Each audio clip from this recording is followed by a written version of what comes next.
disappointed in every one of you. I'm sorry, I don't mean to offend you. I'm disappointed in every one of you. I kiss you on the mouth. No, I'm not cool with that. I'm sorry. One more time. I'm disappointed in every one of you. I mean, I'm dealing with degenerate animals. I'm disappointed in every one of you. Disappointed in every one of you. All right, come on. Honestly, I can't do it, man. I'm disappointed in every one of you. Let me tell you why. It's gonna be all right, Nicky. Go ahead, shoot. Let's just kill those fucking men. What are you going to do about it? You're happy because you got nothing. You don't got a thing. You're happy because you got nothing. Lobito! You got nothing. I want to get out. I want to get out of this rat hole. I want to get online. I need BDA boxing.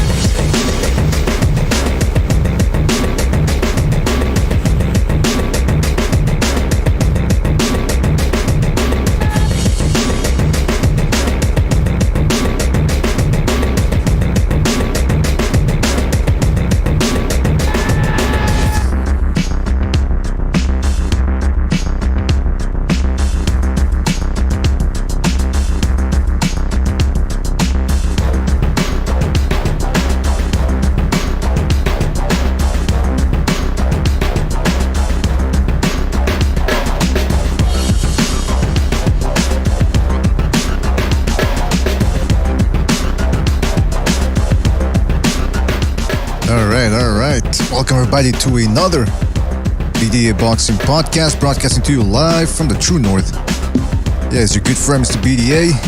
I'm here being joined by the whole gang here. We got Boxing Chief, we got Gonzalo, we got Jimmy. We got official Scorecard Boxing also dropping by. Good to have him on board. And we got Recognize the Matrix. And hopefully more people to come. I'm sure, fellas, thank you for joining us. Really appreciate it. Before we get down to the fun and preview the upcoming Roman Chocolatito Gonzalez versus Julio Cesar Martinez fight, don't forget to hit the like button, subscribe if you haven't subscribed already, and spread the BDA gospel. Oh, and if you get a couple of shekels that you can wire our way via the super chat, that's always appreciated. Or you can join the BDA membership program and you get special emojis, badges, and a whole other type of stuff.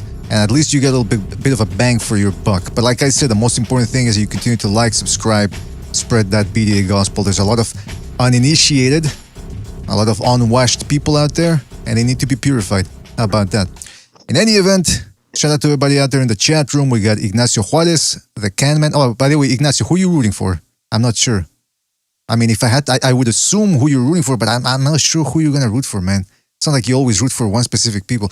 Trill Bollins, the Canman, Brian Montes, Jonathan Lambarena, James Thornton. Is that how you say it? James Thornton? Yes, indeed.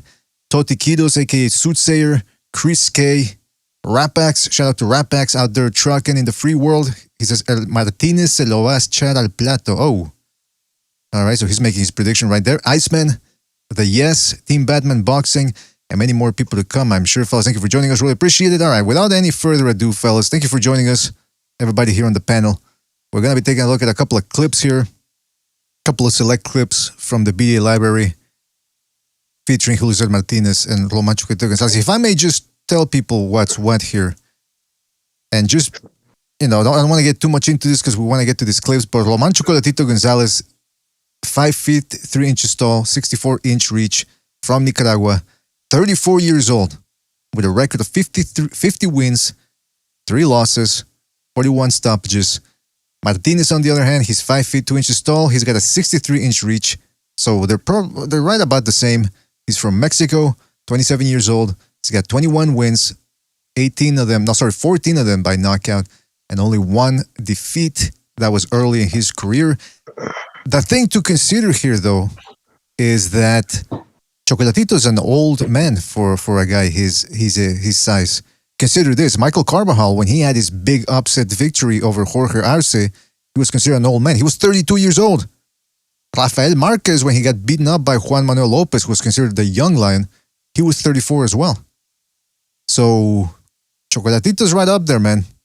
When it comes to a guy his age, or rather a guy his size being considered old.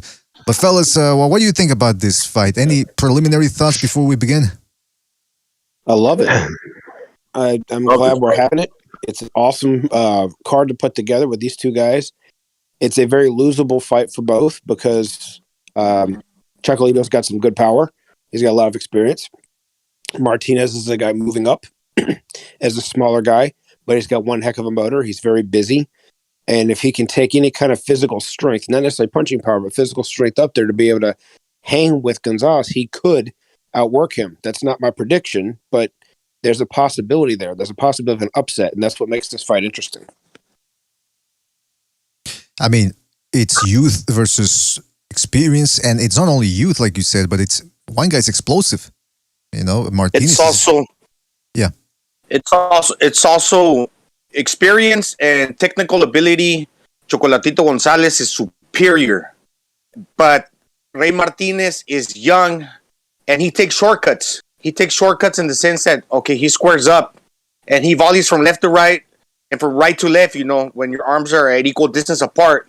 You basically take shortcuts. Not everybody can do that, but he can because he has a hard head. But we'll get into that later. It's kind of like the guy that fought Tank Davis. You know, if you can take the punch, you can do things in there, take shortcuts, and if you can be successful when taking the shortcuts, man, it's different for you. He can do that. We'll see against the guy that's more technical. Absolutely. That's a good way of putting it, man. And actually, everything you said, we're going to be looking at that as it goes along. Anyone else got anything to add before we move on? Yeah, me. Can you hear me? Yes, indeed, official. What's going on? Nice. Well, as a lifelong student of recognized Queensbridge School of Finer Things in Life, I almost joined the stream from my bathtub. Oh, geez, Luis. Okay. Well, as long as we don't hear the shower or anything, I guess it's not that bad. Yeah. But anyway, it's about this matchup. I just want to add to what Gonzalez said. I mean, Chocolatito, in my opinion, even in his prime, it would not be an easy fight against such an explosive guy as Martinez. Now, being that he's slowing down a bit, he's at that age, getting old, this fight is even more so dangerous for him. And just like you guys said, Martinez, his explosiveness, rear angles, activity, that may pose a threat to him. Yeah, man, that's a good point. It's of course we'll never know, you know, if they would have fought in their prime, but it's pretty safe to say that whenever you have a guy like Martinez, and it's not just the punching power, as we're gonna see, this guy, he throws you off for a loop.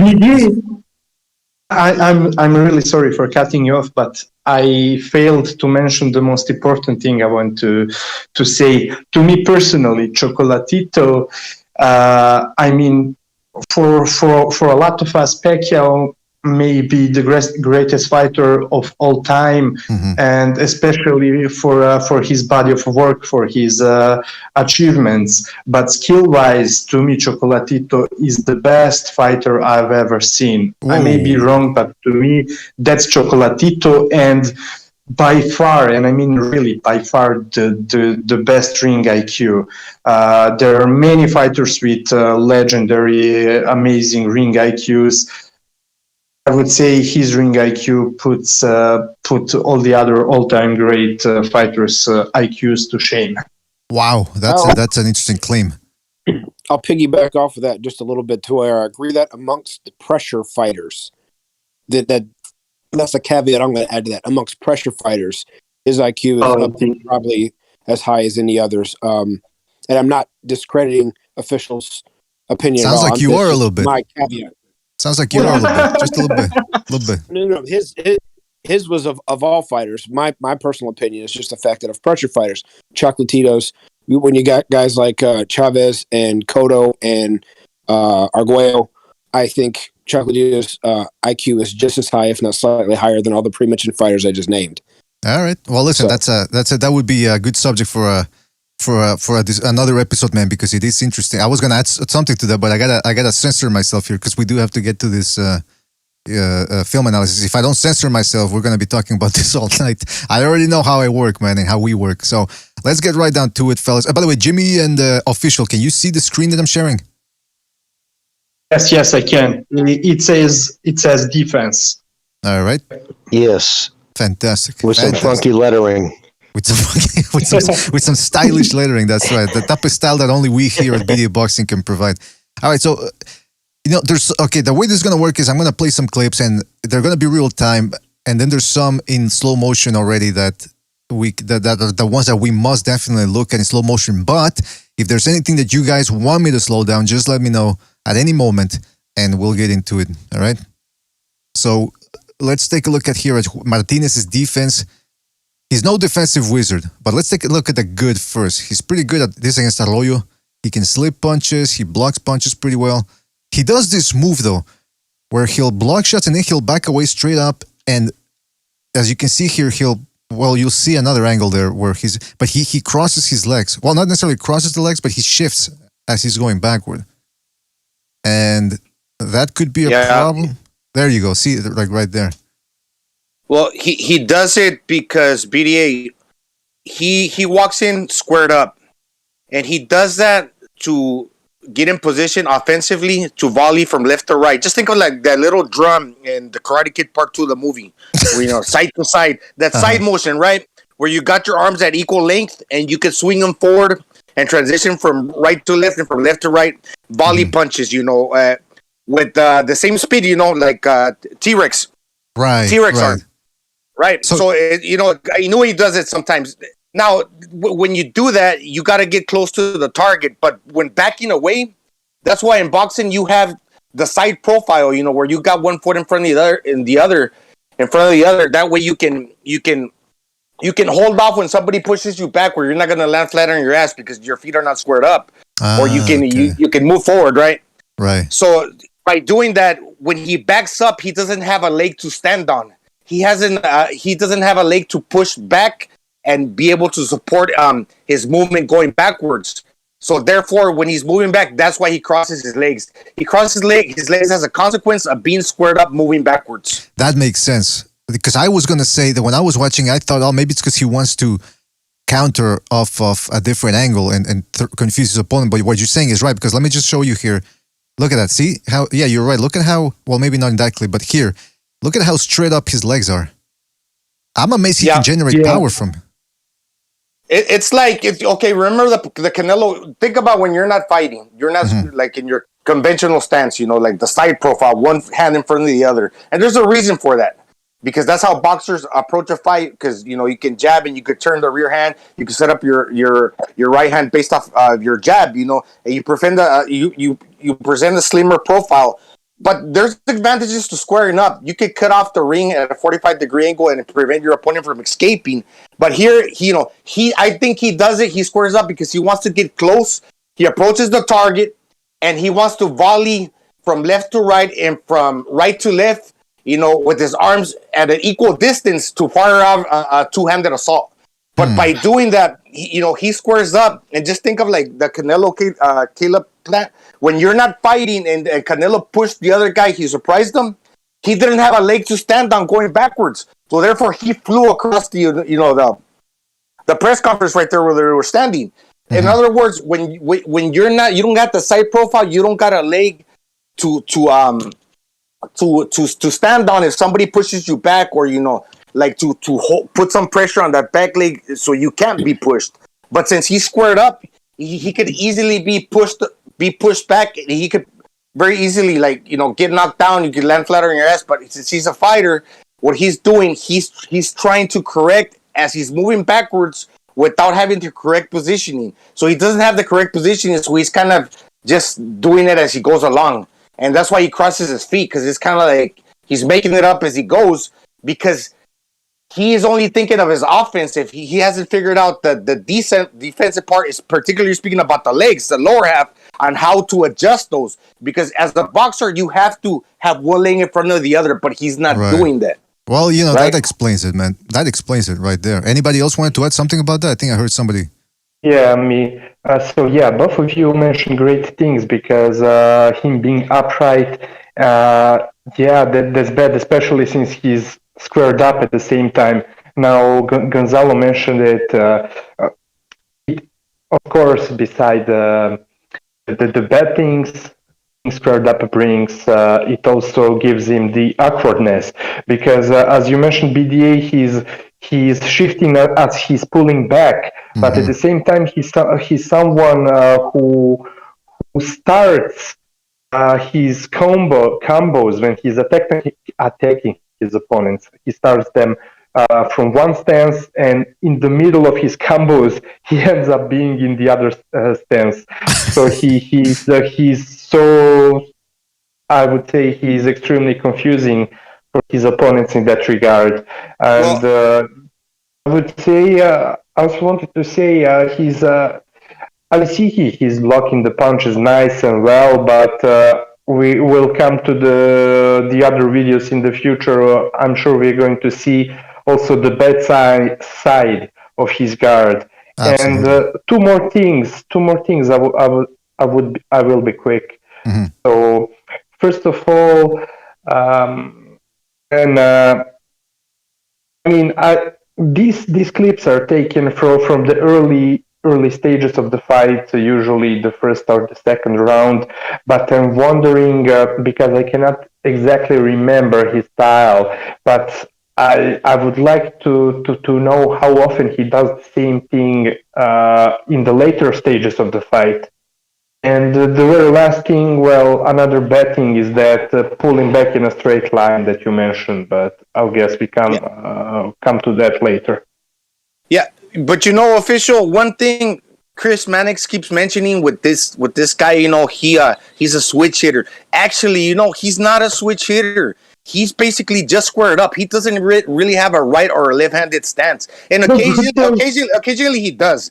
But what I'm saying, most of the time when the action gets going and it's back and forth, he's just thinking of his offense, and he's pretty much he's square, his feet are parallel. That way he can swing his arms from both sides, pop, pop, pop, pop, pop, left, right, left, pop, pop. Gonzalo, we'll get to that, to the offense after this, but you can talk more about that then. But we get your point. Yeah, he's not a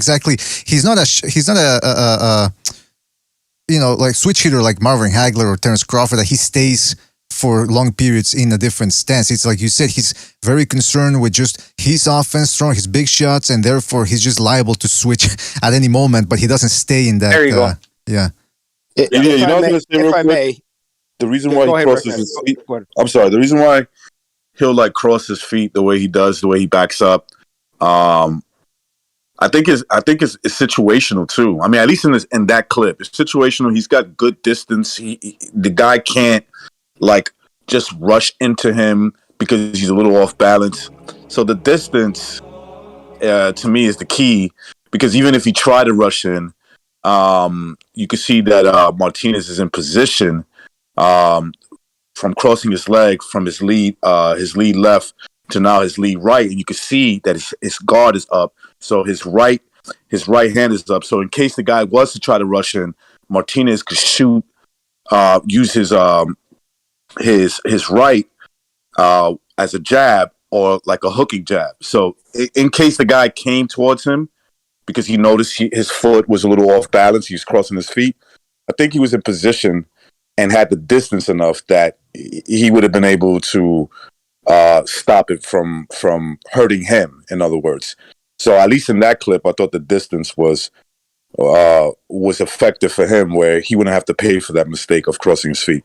Mm-hmm. Well, we're going to get to a point in here when we talk about his weaknesses where we are going to see that he's not exactly a master of distance, and it costs him against Arroyo. But before we get to that, shout out to Amak PvP for his contribution with the super chat. He didn't leave a comment, but Amak, thanks, man. Really appreciate it, and glad to have you on board for this one, man. And shout out to LT, who's in the chat. Says, saludos, carnal. ¿Dónde está el party? Don't tell party. Well, we're partying it up here, LT. We're partying it up nice and well here. Yeah, and so Chief, you wanted to add something, I believe. Thank you. Yeah. Basically, piggybacking off of Gonzalo, he does it Tyson-esque. Tyson wasn't a switch hitter, but he could put his feet in position to be able to fight right or left-handed when on the attack from different stances. For instance, he could throw a right hook from a southpaw stance when he pivoted the right way and adjusted his feet. And Gonzalez does something very similar to that. He is not a switch hitter, like you said, like Hagler and Crawford, where he consistently fights from either stance. But when he switches his feet around, it's usually to get the right angle to, excuse me, to attack from. And the crossing of the feet, I usually consider that like when the ankles are crossed. And I'm not seeing that here. He walks backwards, and he's not staying in a stance, and his feet are basically walking backwards versus shuffling. But I haven't seen in these clips the actual crossing of the knees or the ankles yet. And there may be footage of that coming up. Well, by the way, so I guess it would be more. He's shifting essentially, although it's not the sophisticated version of shifting we see from guys like Golovkin or what was the name of the guy that beat Jacobs, Pirog, but Pirog, or even Roberto Duran. Yeah, but I mean, he's like you said. You know who else retreats sometimes, walking back like that? That's Lomachenko, actually. But of course, Loma's. You got good distance. If you got good distance, it's not really good to cross your feet, especially when a fight is in close to you. But if you got a good distance, it's not going to kill you. You know what I'm saying? Especially if you got your high guard, you got your whatever you're shifting to. Like if you're a righty, you're shifting left. As long as you got that lead hand up, you're ready for the guy if he tries to bum rush you. You could shoot a jab, you could shoot a jab hook. You can get out of that. Well, we're going to see an example of that, man. But let's get to that. We're almost to the juicy part here. One last thing, just real quick. As far as the defense, one of the biggest disadvantages, and I know you guys all see this, but just for the people watching, when you're squared up, that's why boxers got that side profile. It's like a picture. When you watch it from the front, you can see the image. From the side, you're only going to be able to watch the frame. But when you're that squared up, you present a wider target. But, I mean, he's got a tough chain. We'll see. Chocolatito throws a lot of punches. That's right, yeah. Yep. So let's get to... We're going to get to his weaknesses as well. But, okay, so the feints, this is just to... I don't think we need to slow this down. It's pretty self-explanatory. He feints a lot, even whether it's early or late into the fight. That, combined with his speed and the power, of course, once it lands, it shocks opponents. And as you can see, they just don't... And see there, he was from a southpaw position. Here he's from the orthodox. So these guys will never really know where the shots or when the shots are coming. So they don't know when the shot's coming and they don't know where it's coming from. And a lot of these guys, they buy the feints. Now, it's going to be interesting to see whether these feints will work against a guy like Chocolatito, because as we're going to take a look at later on, Chocolatito has very good defense. Might not be flashy defense where he's got his hands down and he's moving the upper body, but he has solid defense. So we'll see if he actually buys those feints. Now we get to the attack. Now this is what you guys want to talk about here. You see what type of attack he has. Very unconventional. Some might even say ugly, but explosive. He reminds me of Fernando Montiel. And there was another guy, Gonzalo, you might remember, Hugo Casares. Yeah. He was... That's right. Yeah, so that's...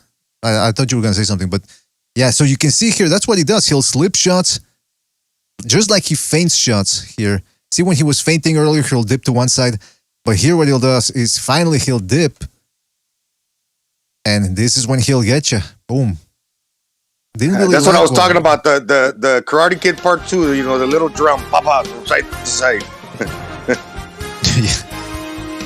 Now this is quite a good example. I really like this move. By the way, shout out to Norman Louis for joining the BDA membership program. Shout out to you, Norman. Really good to have you on board, man. Always appreciate it, man. Really. Shout out to Norman Louis. So let's get back to this here. Yeah, you can see here what he does is another he hooks. Yeah. Oh yeah, no, he shifted his leg. Yeah. I like the way he shifts on the inside. Pretty like right there, BDA. Look at that shit. Yeah. Hook, uppercut. Oh, damn. That's pretty nice, man. That's pretty nice. Yeah. That's his short arms, right? You could tell this guy used to fight a lot. I met a guy like that with Gonzalo. I met a kid who could do that. I was sparring him, and he was fucking hard to deal with, bro. I remember that shit, man. Yeah, because you don't know where... He's one of them tough kids from the capital of Mexico, just like Pitbull Cruz. They got a hard head, man. Black dudes have a hard head, but these dudes from the capital, they also have a fucking hard head. And you could tell that this guy used to fight in the streets a lot because that's how you would go to town and somebody like in school or in your neighborhood, you just two-fisted assault, batter your opponents. Remember, it's also the opponent too. Okay, like he kind of like presented that opportunity by just coming in, with the high guard, putting his head down. So it also, but it's Martinez seeing it and reacting right away. It's one thing to see it and then have a delay reaction. It might not work for you, but Martinez is very confident on the inside, at least against that dude, whoever that dude is. Harris, yeah, he's the only guy who's gone 12 runs against him. Okay. Yeah, and Harris, by the way, was a very, very good fighter, only that he didn't have an extremely good defense, but such a nice fighter, and he gave him a tough fight. But yeah, by the way, about these clips, about his attacks and feints, it's very correlated, because as you can see, most of the times he starts his attacks from being in that very upright stance and having his guard very high, and from there he feints by changing the levels, by ducking and slipping to the side okay, I mean, I don't mean to describe what we are seeing on the screen anyways, but it's very explosive and confusing, but I would say a lot of times it's very useful for him against opponents who get gun shy. And well, it's easy to get gun shy against him because he's very explosive. So I don't want to criticize them. But however, against Chocolatito, he's, to me personally, again, I'm such a fucking fanboy of Chocolatito, but him and James Toney, I never saw a calmer fighter in the ring than them two. They're so fucking smooth and calm, smooth operators. And so you just simply cannot face them. Their calmness combined with what they know about boxing, man, instead of watching Martinez in Ave while he's fainting from that upright stance, he's just going to step in with a quick jab, because Chocolatito, he's not... Look, Martinez, as he throws his punches, his setup punches as well as power punches, a lot of times it's about explosiveness and cocking his arms back. You can see here, while Chocolatito, he's much more about... Say something about this clip before... hold on. I just want to finish real quickly. Yeah. I'm sorry. I know I'm taking too long. I'm sorry.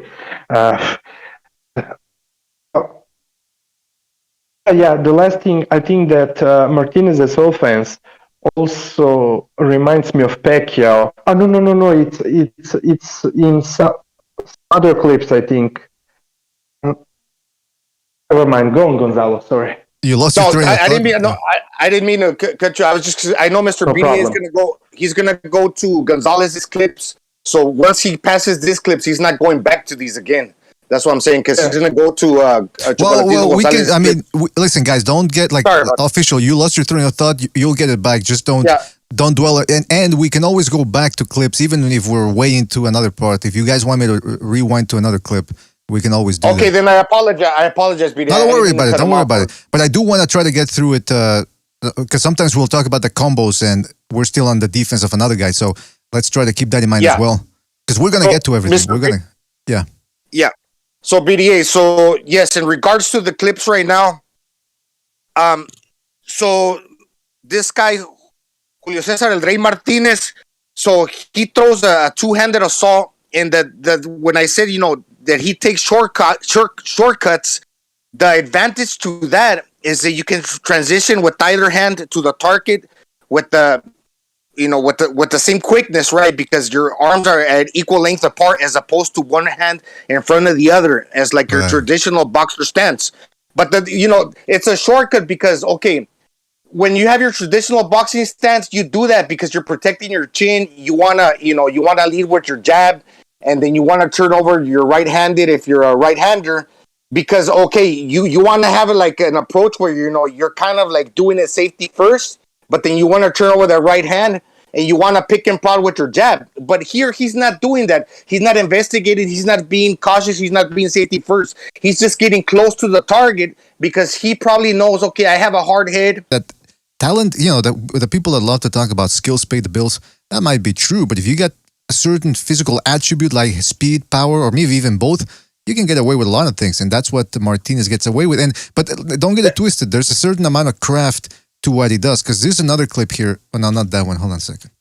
After this one, you're gonna see again he mixes up the shots well. So let's look at it in real time. Yeah. All right. Then and mind you, but you hold on, Gonzalo. Yeah, Let me just show this one. See, he slips. Now he throws the left hook, and Smith does a good job of rolling with it, and then Martinez misses with the right. So Smith thinks, okay, he's done with his flurry. No, now it's coming. He threw 2 left hooks or 3. Now he says, you know what? Let me mix it up with an uppercut. Catches him.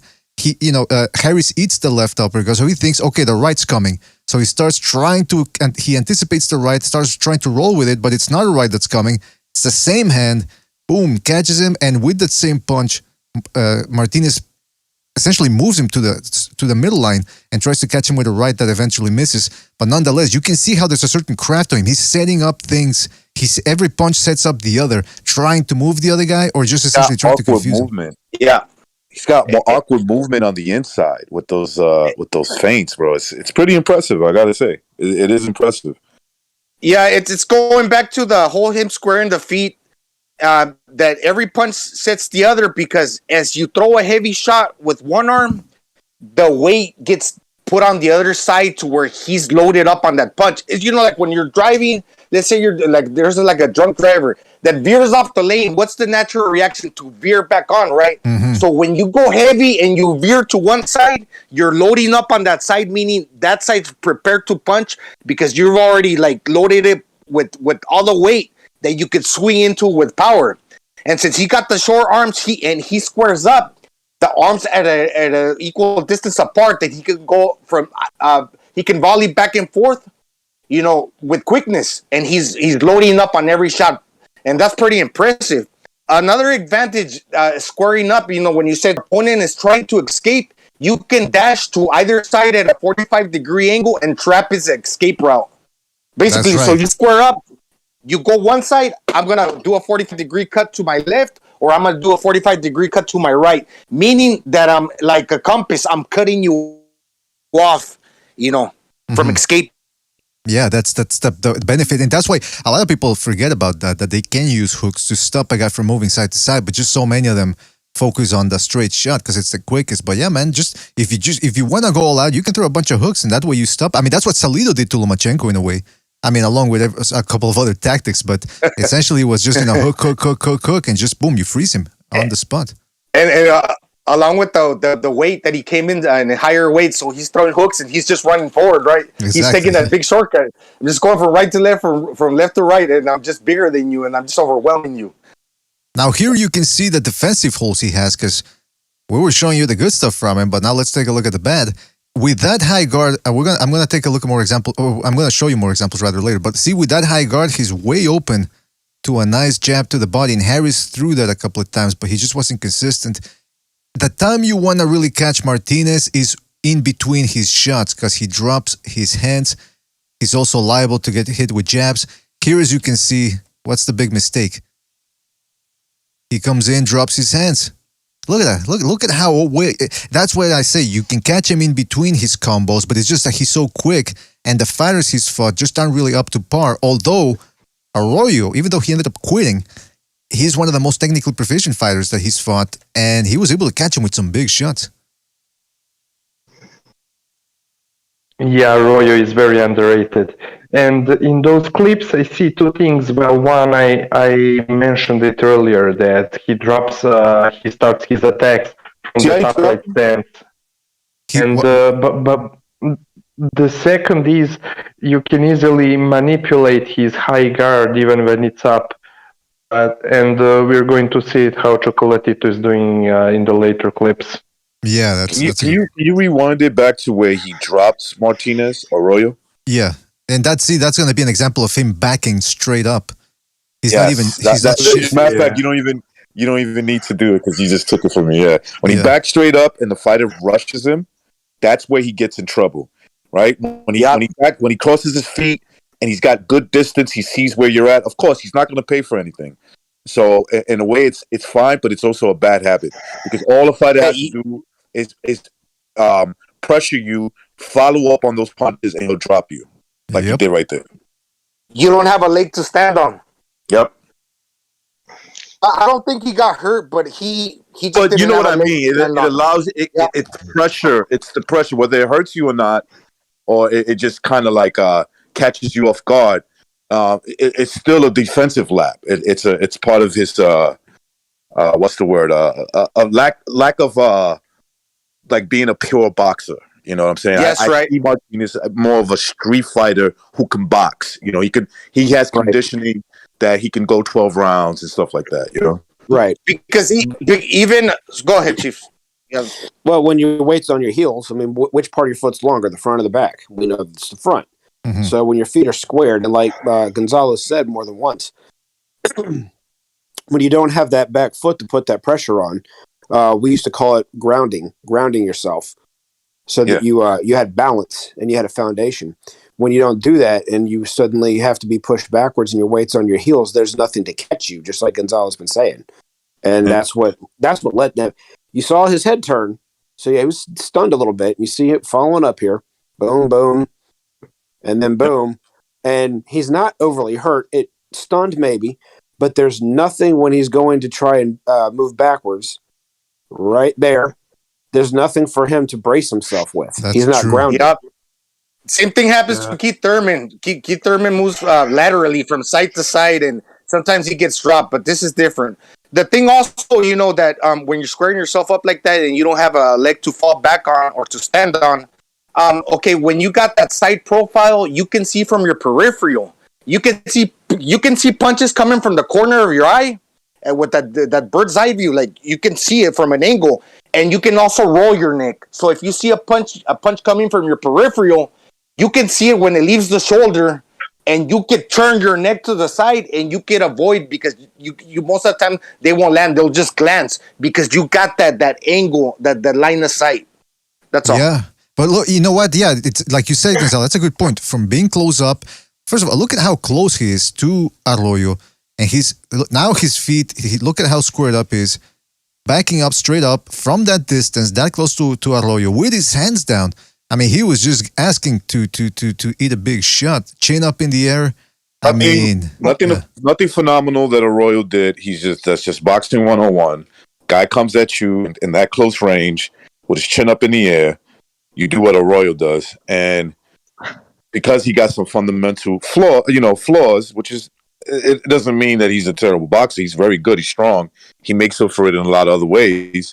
But basically, you do what Arroyo does, and it's usually going to cause a problem for a fighter like him. It's either going to back him up, make him reset, drop him, hurt him. It could be a combination of many things.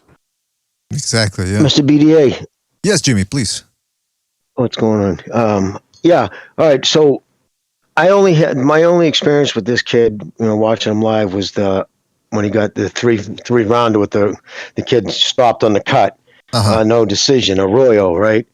I'll be honest with you, dude. What I see in him, he's a little Ryan Garcia.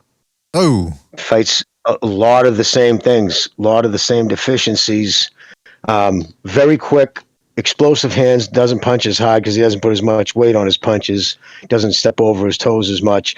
But another thing, he's very telegraphed in his punches. All his power punches will come from that. He has to go up into that. Bring his hands up? Yeah. He throws right before he throws almost all his power punches. I went back last night and went through all his fights, his knockouts, his stoppages, and anything I could find. All his power punches, he throws them in chocolate Cheeto. I guarantee you've seen that too. He always brings up his guard. He's got that high guard. He throws all his power from that. He sets to that, then throws his power. He will throw from his hip, but there's nothing on those. Those aren't going to stop.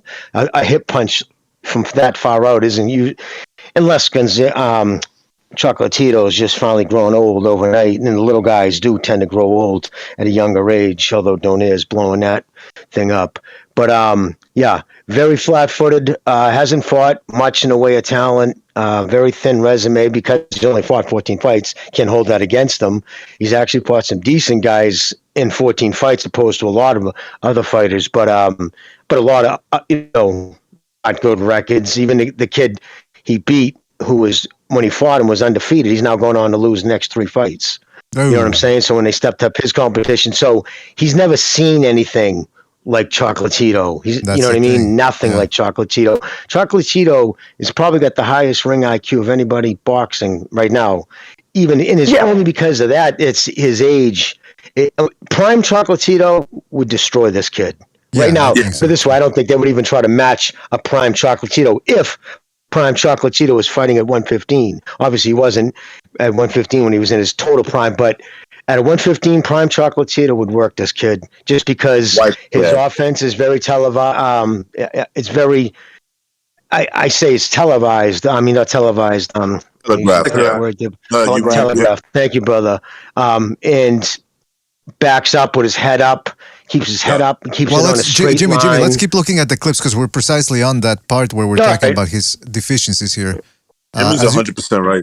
Yeah, but I mean, look at how here Charlie Edwards was willing to exchange with him. Look at those hands. I mean, here, I'm gonna freeze it here. Play real time and freeze it here. Yeah, but when you see that punch, see that uppercut he just threw? That's not gonna knock anybody out the way he threw that uppercut, like right there. That was not only that. It's not only that. It's why is he dropping that left so low? Yeah. See. Well, first I gotta love my blood pressure starts going up when I watch Mexicans fight. My God, they fucking just don't give a fuck. Seriously, man, they just don't care. Like, let's do it, man. And that's just, it's such in their culture, in the boxing culture down here. But anyways, that's just efficiency. 14 professional fights. What did he do for an amateur? I couldn't find really anything concrete on his amateur record. I don't know what he did. Because his hands down, he walks into a lot of these to these punches, especially like the overhand right. He walks into this shit. Look at the Chocolatito can crack. He can still crack at his age. That's at a higher knockout ratio than anybody's ever fought. He's deadly accurate when he wants to be. But he might have the intangibles like Gonzalo keeps talking about it. His cranium is hard.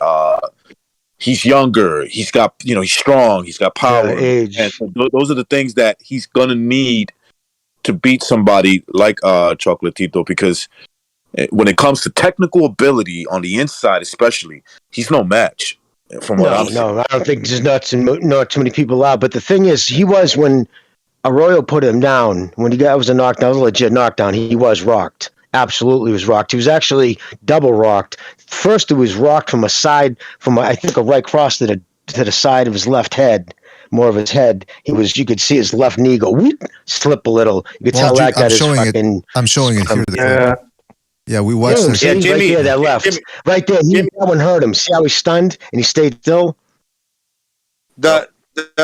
When you said that on that uppercut, from the hip, he's not getting a lot of power.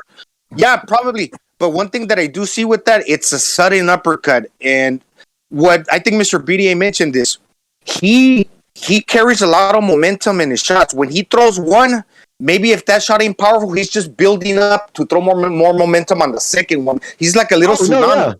Yeah, that's what I said earlier too. I said after that uppercut, the next shot, you could tell because when he threw the uppercut, he put himself in a position like you explained earlier.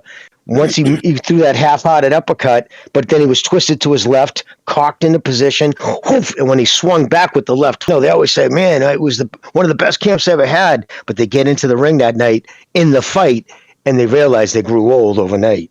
That's the thing that's going to happen. We're going to have to see, because if you watch Sorong Visay when he fought Quadras, Quadras was dancing circles around him, but then he started getting tired. Sorong Visay kept putting pressure, and his resolve was taking over. So what else could overcome Gonzalez's advantages in skill and experience? Well, it could be that power, could be the speed. Maybe it's also, Gonzalez feels the power. He says, I don't want to get into another war. I mean, he went 24 tough rounds against Estrada. those that 12 rounder against Torong Visa, then those 3-4 rounds in which he got knocked out. So who knows what he's got left? That's the big question going in. You know what? And could you rewind it again 1 second? I'm sorry, brother. Just like, yeah, right there. All right. Boom, that one rocked him. Right? I'm sorry. Yeah, I just wanted to show that shot we were talking about. Boom, that one right there. That one got his attention. You talking about the right combo? There, he snapped his gloves. You talking about What's the that? combo? Are you talking about the combo or these two shots? I mean, the one the shot that caught him on the jaw right before he punched his gloves together. Okay, yeah. Ready? Yeah. He ate 3 shots. Boom, boom, and then right there. That one got his attention. That one made him see the white. He had the ring in his ears right there. Boom. Yep. Yeah, that one. Stutter stepped a little bit. You're right. Yep, exactly. That's what got him off balance. And then that's when right there he was hurt, and that's when I think he goes in for the knockdown right after that. I think he's right there. He's already goofy. Believe me, he might be on his feet right there, but he's already, even the way he swung that left. Watch his body language after he swings that left. I think we're delayed. I think there's a delay. Are you watching the screen sharing or are you watching the YouTube stream? Oh, the screen sharing, but I still get the delay even on my screen sharing, dude. Okay, I know I do because I'm always seem to be behind you guys like by 8 seconds. Oh, no wonder. So I'm talking. You guys aren't seeing what I'm saying. No, I think you are. But I don't think so, Jimmy. I think you're wrong. Yeah, I think maybe it's just a 2-second delay. But anyway, yeah, your point is, I'm gonna play in slow motion just in case we're a little bit delayed. Yeah, here, right to the body, then a left, and again, look at the hands low, head in the same angle. I mean, the same axis. And chin up in the air, unprotected. He hits 2 big shots. I mean, he can get away with that right now. It would have been interesting to see if Arroyo had balls and he would have decided to go on. What if he would have taken... Look at his... Watch his... What? Sorry, brother. His neck. Watch his neck. Ready? Watch his neck when he takes a shot. This right cross. Watch his neck bend to the right. Yeah, that's... Yeah. See? Boom. Right there, he's daffied. He suddenly stops, too. See his body just freeze up? Even for a split second, he was no movement because he wasn't in control of his body. For that split second, that's why he just suddenly stood there. There was no movement. Yeah, this guy's going to have a short career. Well, and yeah, he is. Piggybacking off what Jimmy's saying, not Jimmy, Gonzalez saying about short career, I've been too busy enjoying his career that I've been seeing to really get it just off of these clips right here. I'm not seeing a very long career at 115 with the talent that's there. If he can get by Chocolatito, because it's an old Chocolatito, if it can be a relatively easy fight, meaning he can buzzsaw him and overwhelm him with activity. And that's a big if. I am not convinced that's going to happen. I'm just saying it is possible at this stage of his life that he could do it. It's not saying that he will. But then you still got to get through Carragos probably again. Then you've got to get through Estrada. Then you got to get through Rungvisai. I don't see this guy beating all of them if he wants to be like the man in the division. Yeah, let's focus on Gonzalez first, before. But I mean, he's got a good shot, but it's just these defensive holes here. Like I would bring the fight to him. I would bring the fight to him because when you bring the fight to him, with the clips that you're showing, I notice he freezes. He hesitates to throw punches, and he's wide open. That's what I would do. I would like, how can I say it? I would tell like my fighter, jab, right hand, him, mix it up a little bit. When you see that he's going to come back, pull back, and then do it all over again. You get what I'm saying? Like, in other words, make him always reset and then punch at him because he seems to have this freeze, BDA, where it allows for big shots because he's wide open with his defense that you can hit him with big shots. And I wouldn't be surprised if you see something like that from Chocolatito. He's going to notice that. He's going to say, this kid freezes a lot, especially when you bring the fight to him. Yeah, But hold on. Just let the officials been wanting to say something. Go ahead, official. Just one quick point about the scene that Jimmy earlier described. That scene is a nice example of how for the downfalls of his defense, of his high guard, and how when he puts up a high guard, it's very too high, and then when it can easily be manipulated, and that That's something that Gonzalez can also easily do. And now about the other scenes that you were showing, Jay Harris having success against Martinez. I mean, okay, Jay Harris, he was catching him a lot with quick 1-2s where he was making, he was hitting him, catching him with his quickness. So without telegraphing, just as quick as possible, 1-2 down the pipe. Gonzalez is maybe not that quick, but on the other hand, he can time him well with. I think that Gonzalez's left hook is going to really be deadly against Martinez. Yeah, man, I agree. I mean, because I don't know if you want to talk about. Yeah, go ahead. I was going to mention, every time that I watch this guy's fights, well, after, he does look beat up from the face. He's got like lacerations, and he does get damage. And by the clips that we were watching when Jimmy was speaking and all y'all were saying, yeah, dude, the dude freezes up and he does get hit. I mentioned he's got a hard head. Well, I presume that he's like a little tank, like Pitbull Cruz. I compared it to him. And that's why Tank Davis, Pitbull Cruz was also like a little tank. I believe this guy's like a miniature little tank. That he can also take punches when he carries that high guard and he catch him on the top of the head because he's short. A lot of the times you're gonna hit that area, especially when he got that high guard, that armor. Mm-hmm. But when he gets hit from the in the eye area, what do you call it? The cheekbone and the brow portion. That's where I watch. That he gets some damage. He can be hurt. He does get rocked from the clips that we were watching and the fights that I've seen. He does get rocked, he does get hurt, but what benefits him is when he carries that high guard, he positions his arms real up high, and since he's so short, and he slightly tips his cranium forward, that area is really hard. If you hit somebody there like really hard, it hurts your hand, man. You know what I'm talking about? Mm-hmm. So if you catch him clean on the face when he drops his hands, as you guys were speaking, you said it, BDA, we're watching it. When he drops the hands and he throws from the hip and you can catch him on the face, not the top of the head, you can hurt him. I mean, you guys made great points, man. And like, to officials' point as well, the fact that it's the guard is very high. He does drop that elbow in the last second, try to block it. But the guy that's going to be throwing him shots from all angles as well is Gonzalez. I mean, he throws combos from all angles. Yep. It's not just Martinez who has that. So it's going to be interesting to see. And by the way, this is against Jay Harris, who took him to the full 12 rounds. He started breaking his guard more and more as the rounds went. So, because if you got bad technique, it's only going to get worse if you get tired. You know what I mean? It's not going to get better. So Gonzalez is going to have to watch out early. That's when Martinez is going to be at his most explosive. If he can take is that guy a power puncher, BDA? The guy that he's facing right now? No, and according to Jimmy, he ended up losing his next 3 fights, I think. So, but then again, I mean, next two out of his next 3. The thing with Harris though is that he never about Jay Harris. Yes. Yeah, but I would say that the last one he was fighting not so known but very talented Mexican that is really talented, that beat him up, and. I mean, those fighters that he fought afterwards, those were very good guys, but again, his defense was not the same, and I would say that the beating that he took from Martinez may also have, be the reason for that. Absolutely, he's good, in my opinion. I mean, and also when he fought Martinez, it was the first time he had a full training camp. Because he's not a full-time fighter. So there's 2 ways of looking at it. One is maybe he has a lot of potential, but he was also very green. And the fact that he took Martinez a distance and was able to hit him so much, it might not bode well for Martinez. But in any event, what?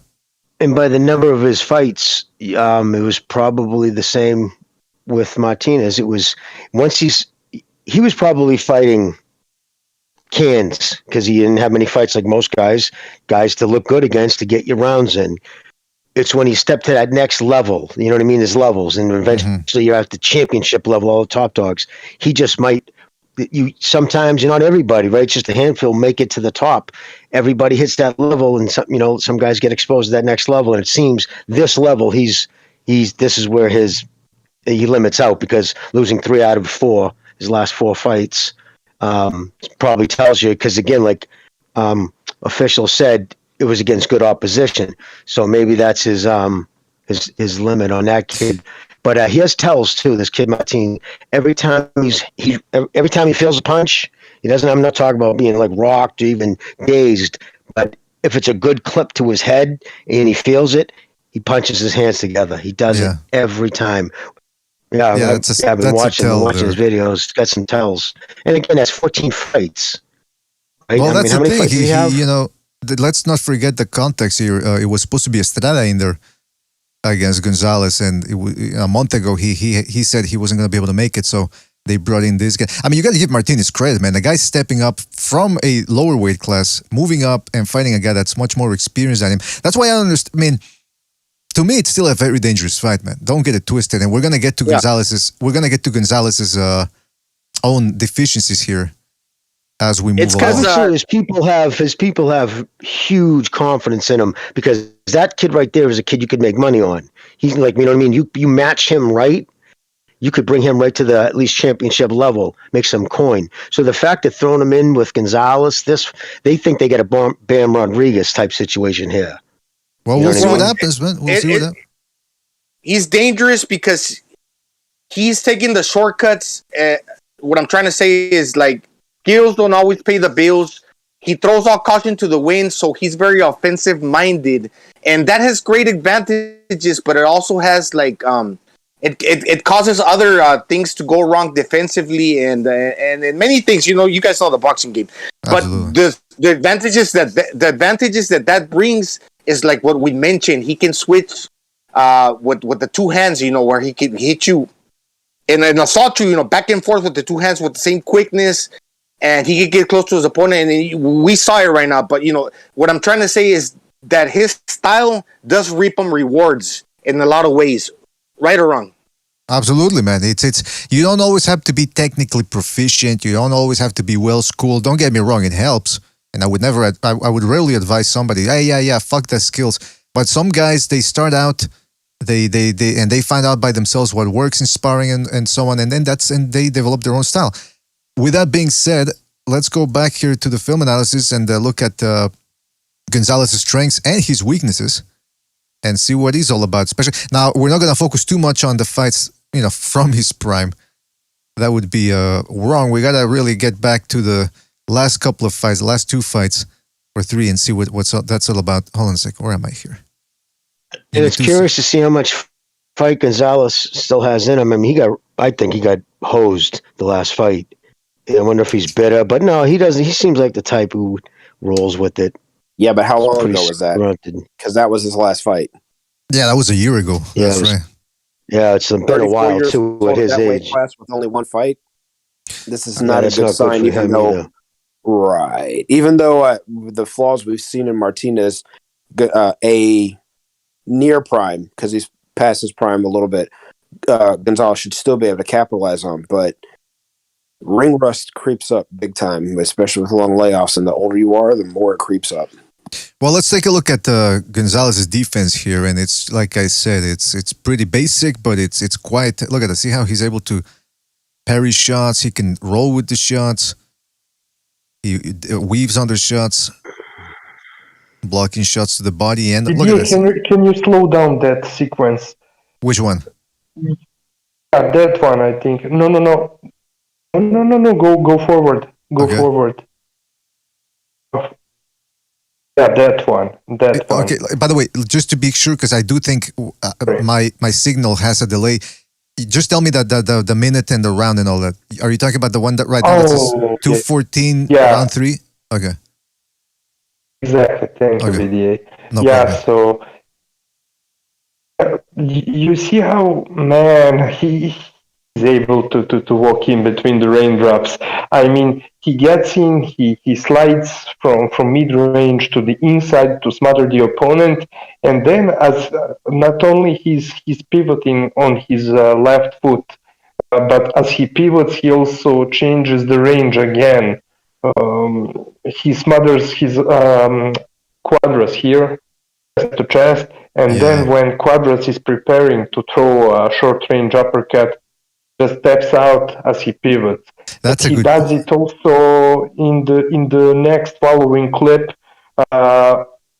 while turning on his other foot, while also switching the range, pulling his upper body back. That's a good point. I hadn't seen that little pivot. You're right. Let me just play that back in case somebody missed it. So yeah, he goes low, changes levels, hands always chin tucked in, elbows tucked in. See that even that little uppercut had nothing on it because he sort of missed, but the chin is tucked in, so he didn't snap his head back. To the chest. Yeah, and then he steps back, and like you said, that little pivot there, just a tiny little pivot, and then he parries the next shot, even though it's a little shot that wouldn't have done anything, but boom, just parries it away. I mean, this fucking guy is well schooled, man.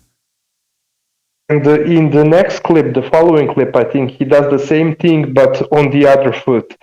And I would also add that, in my opinion, he has an extremely good defense for a long time. But I would say that especially in his last couple of fights, I told Corruption that I saw improvement in his blocking. I would say that he paid much more attention to it in his camps, that he worked on it since the Rangui loss. Yeah, well, I mean, it makes sense, right? Because he was fighting bigger men. Not for nothing, man, but when he fought, I mean, he started to display certain cracks when in 2015, 2016, he goes there against Arroyo, goes 12 rounds. He put it on the guy, but he just couldn't put a dent on him. Then he goes 12 hard rounds against Cuadras. And again, as you can see here, I forgot to point this out too as well. I'm trying to look here for a full body shot of both guys, but Cuadras was bigger, man. I think one of the reasons why Chocolatito was a little bit tired in that fight too and weary was because he was trying to move a bigger guy back. Now, Cuadras is not a big puncher because he tends to slap with his shots, but he's very tenacious. He throws combinations, and like I said, bigger guy. I mean, Cuadras fought the fight of his life in this fight. This was that bout where he gave it everything he had. That's the best he's ever looked. Yeah, and it was Chocolatito's debut in 115, and Cuadras was, I think, 10 or 15 pounds bigger than him in the ring. Think so. Yeah, I think so, right? Yeah, he was a big... You mean the rehydrated weight? I think you're right. Yeah. But I mean, they talked about the night of the fight how much bigger he was, and that was definitely Cuadras' best fight too. Man, his back was messed up back then, huh? Damn. Well, I mean, look at the difference in the size of the arms. They weighed in at the same weight, both at 115, if I remember correctly, on the dot. And just look at the difference in the the width of the back and the size of the arms. And they're in the same weight class, but you can tell the fact the rehydration weight is not the same. And so you're fighting. He's not a power puncher, like you said, BDA, Cuadras, but he's a strong guy. He's physically strong for that weight. He can take. He's durable. He can push, and there's that power that comes from the snap and everything else, and there's also that power that comes from physical strength, and that's the kind of power that Cuadras has got. That's what Chocolatito was having trouble with, even though he clearly won that fight.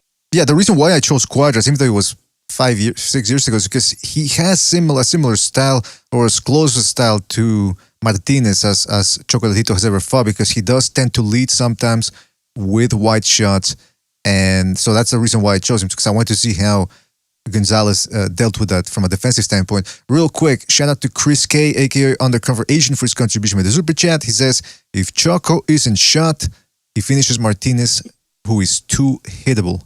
All right, shout out to Chris K for his contribution, and I tend to agree. If he takes it into deep water, I want to see how Martinez reacts. Now, sorry, brother. No, go ahead, man. I was going to say with Cuadras too. If I'm not mistaken, he went down in weight to 115. I believe, if I'm not mistaken, again, I think he started his career like at 119, like 118. He was heavier, and where Gonzalez started his career, I remember that was the big talk that night, and at 105. So they started their careers at like 15 pound difference, I believe. But somebody might want to check me on that, but I'm pretty sure about that. Jimmy, I'm not Working on it. 100% sure, but I'm not surprised because what happens with these flyweights a lot of times, just like with Jay Harris, for example, when they struggle to get the fights, they schedule a fight in a higher weight class than their usual weight class. But yeah, being that he's much bigger than Chocolatito, I would not be surprised if he really competed in a weight class above for a while. He did. When he was on his way up, he was fighting around bantamweight, went down to around 115, and then you'll see some non-tight and I'm not quoting his exact record, but on the regional title fights like in ABF and stuff like that, and I'm not quoting that he actually fought for those, but the fights to get him ranked, he'd be at around 114. I'm sorry, brother. Did you say he did start at a heavier weight? He started at 119. Okay, all right, that's cool. I'm glad I remembered it correctly because it was just a conversation that night. A lot of people were talking about it. Anyways, finish what you were saying. So in between fights, he would go back up to 116, 117 on his non-title fights and stuff like that. So he still at times goes up to close to bantamweight. Oh, that's interesting. Yeah, I mean, yeah, and he was also a bit of a partier too. Let's remember that. Hey, by the way, shout out to John Gonzalez for his contribution with the super chat. Shout out to old John Boy, and I really like that Mel Gibson pick there with the two broads. That's a good avatar. So yeah, shout out to John Gonzalez. Now with Chocolatito, I just wanted to touch upon what officials said about the guard. Again, a good guard can take you a good long way. See how he just. Oh, by the way, that's the thing about the only reason why I chose Estrada here is just to show the last Gonzalez fight. But Estrada is nowhere near the same fighter as Martinez. He's much better in terms of technique. And these are not the type of combos that Martinez is going to string along. But look at how just a nice little simple defense prevents him from getting. So he blocks the body shot. He maybe just ate the uppercut there a little bit. But other than that, he blocked everything. He moved. He got moved by the shot. So a judge could potentially look at that and go, oh, well, that's effective aggression right there. But nevertheless, good defense, man. And here's another thing to consider with Martinez. He's very explosive, but if he misses with those shots, that's going to take a lot out of him. So if Gonzalez doesn't give him a clean target, is that going to take away from Martinez later on in the fight?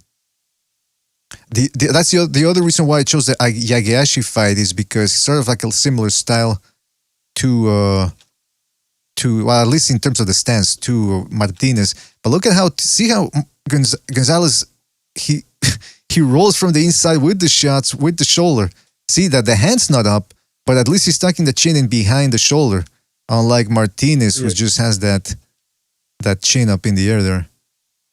He can parry shots, he can block shots, he can weave. In the BDA, he uses that twisting his upper body in that way that you just described.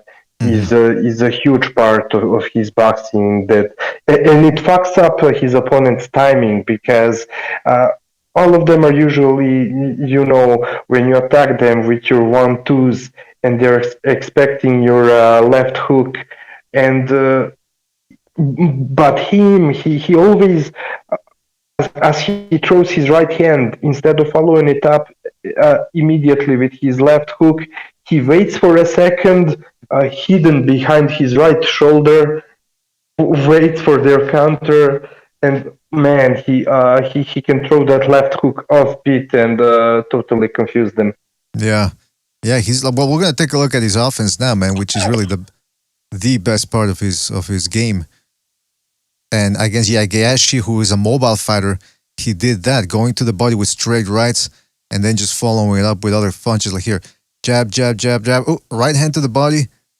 And then, I mean, the fact that he was able to catch him mid-movement there with that left and at least Piri Chocolatito, okay, whether he's a power puncher or not, he is. But what I'm trying to say is at least his approach to it, he's prodding with the jab.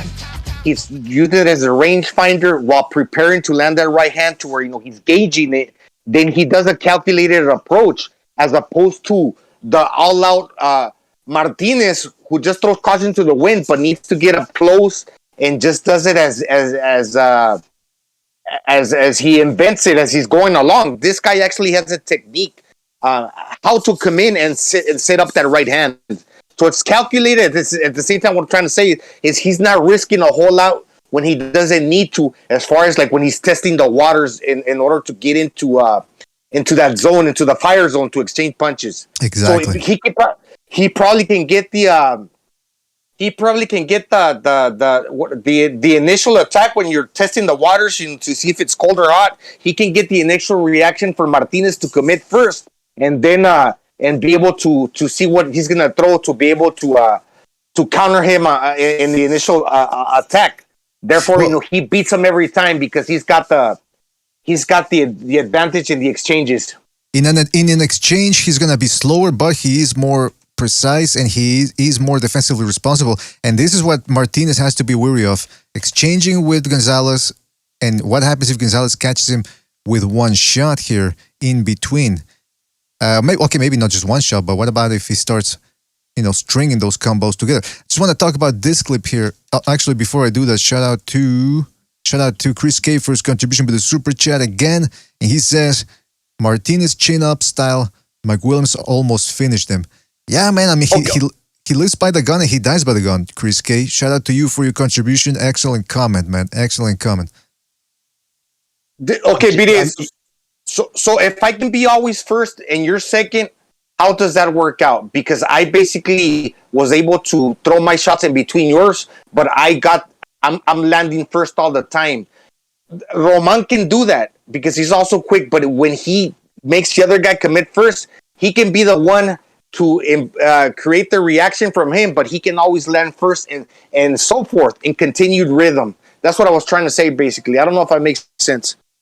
It does, but sometimes if I'm the one that punches second, then I'm the one punching last.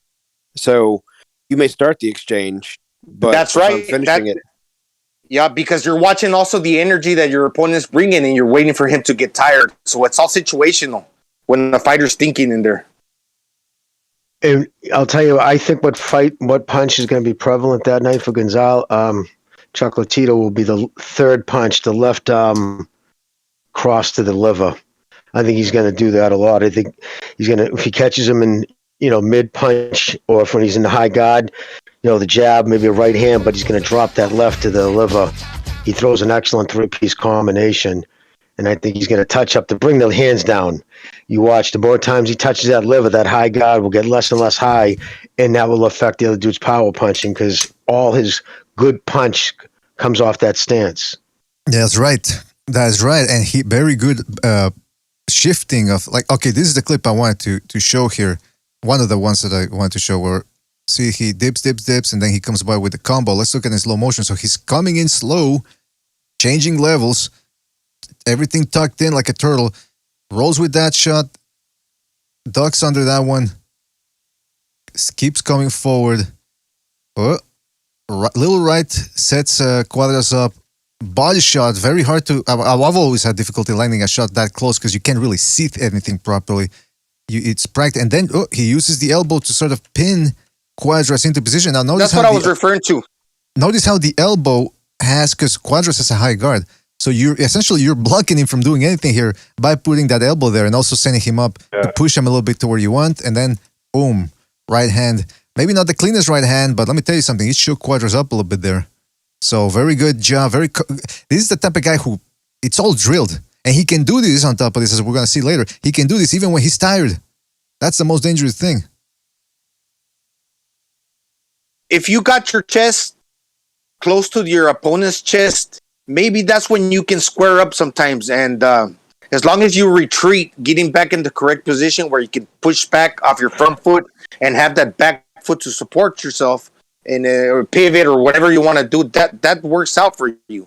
Because we saw here, like you said, BDA, well, once you're up, sometimes you can't see the shot. And Chocolatito also kind of squares up. But every fighter does that. But what I'm trying to say is that most of the time, fighters that are in conventional in their stance and more like the right way to do it, they do it correctly when they need to. Some fighters just don't correct and just go all out in one style like Martinez does. Chocolatito will square up, but he will come in and he will come out the right way. Well, let's try to use examples here. Yeah, go ahead. Well, he's right before he caught him with that shot, and you were saying, see how he's crouching down, he's moving, but look where his head is. He never takes his head off the right angle. He's constantly, whether he's standing up or he's bent down from the mid all the way to his crouch, his head never moves. He constantly is looking at him up through his eyelids. He is such a well-schooled fighter. Like, look at, see? Oh. Look at when he moves. It just is, he's always, when he was doing, you know what I mean, he just keeps, see what I'm saying? Do his circles, see his head, looking through his eye. Oh my God, he just was schooled. So he had good teaching, and he practiced a lot. And he keeps his shoulder high next to his chin. That protects the chin. And he's got his liver turned away. Even with the hand that he's punching, he's got the shoulder shrugged where it's protecting the side of his chin. Mind you, the other hand where that he shrugs his shoulders on both sides real good. You see that? Yep. Yeah, look at that. It's excellent. He could stave off the punches, kind of like Mayweather-esque, with the shoulder and the roll. He blocks a lot of them by doing that.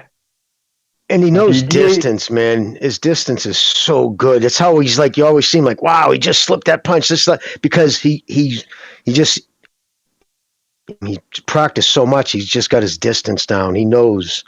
And he's got his waist is really like it's really loose and relaxed. It's like the Matrix, He kind of glides and flows along with the action. You could see he don't get like stiff around the torso area. That's an excellent description. He glides, he glides and flows. That's a good description. Exactly how it works. Yeah, instead of being limiting himself to the usual ways of defending himself, he's not afraid, but he knows how and why to do it. Because like Jimmy says, it's drill. He drilled it to perfection. So he's not afraid to turn while he's moving back to twist his upper body, to put his right shoulder over his left knee or the other way around. But I would like to see again two clips, BDA, if I may. The first one would be Chocolatito knocking down Yaegashi in the third round. Okay. Yeah. So. But hold on. He wants to talk about this clip here in particular. Two clips. So this is the first one. See, that's that small movement. See how he leans toward as he's leaning toward Yaegashi, and he leans to the side. He waits for Yaegashi to open up with that left hook, and he times it so well. And he waits. He's not afraid to. You see how his right shoulder is over his left knee, because he's in a position. Yeah, and he's protected by his shoulder. So many fighters, as they get, usually they would get into this position after throwing a straight right, but then they would get afraid if they fall off balance, and they would start to panic. But instead of that, Chocolatito is so smooth, even when he ends up in this position, willingly or not willingly, he knows to wait there. He knows them how they breathe. He knows that they're expecting to catch him with a punch. So instead, he's the one waiting for them to throw a punch and catch them, timing them. Yeah, he's not afraid. The other, BD. No, I say he's not afraid. Yeah, like you said. What's the other clip you said? The other one is against Quadras, third round, 1 minute 16 seconds. He has them on the ropes. Oh, okay. Yeah. Yeah, that one. I'll just, as we are watching this scene, I want you to think about the clips of Martinez we saw in the beginning when he's pulling in a straight line. A very good point. Very good point, man. Because like Reckoners was saying, yeah. No, I was just going to say, I thought that was a young Canelo official. He does look like a Canelo a little bit.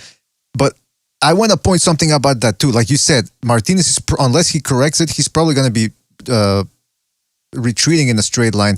Number two, look at how Gonzalez going back to the distance as well. 1, 2, 3, takes a little step back. Jab. Oh, yeah. Right, left, and then look at this. See that little hop there?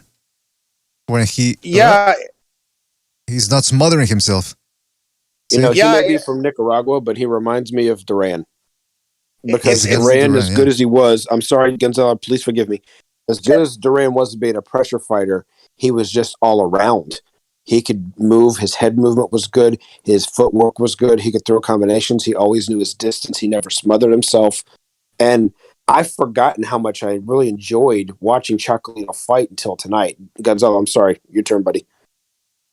Yeah, it's like going back to the distance. Just because you're having success and he's flowing, he's landing punches, he knows how to take a step back occasionally when he thinks that he needs to. Because in order to create that space to allow the other opponent to punch so he can punch over or under, punch again where he's got the read on the landing first. Because we saw many times with Kilbrook and Amir Khan, those two guys are the same. When you're constantly going to the well for water, one day, you're always, something's going to, that's not the best example, but what I'm trying to say is when you just are all out offensive and you're doing the same thing over and over, your opponent's is punching back too. You got to realize that just because you're having success doesn't mean that your opponent's not going to have success and counter you as well. So you got to assault and probably take that step back, learning from a master like Chocolatito. I see that. You got to take a step back to see what your opponent's going to do. That way, when he does something, you can go back again and doing what you were. You can continue doing what you were doing. Yeah, but Gonzalo, we're talking about the distance and all that, and everything you're saying is true, but I think we're also missing the accuracy. He's throwing 6-7 punch combinations. He's catching most like 4 or 5 punches are landing against a guy who's pretty elusive himself. So Martinez is a guy that's got defensive hold. So you're gonna wonder how's he gonna react to this. He can counter too with that explosive speed, Martinez. So it's not gonna be easy for Gonzalez. But if he does start slowing down, is he gonna start getting pieced up? I want to show another clip here of there you can see his accuracy. But look at this clip here. Now, I'm gonna slow it down later.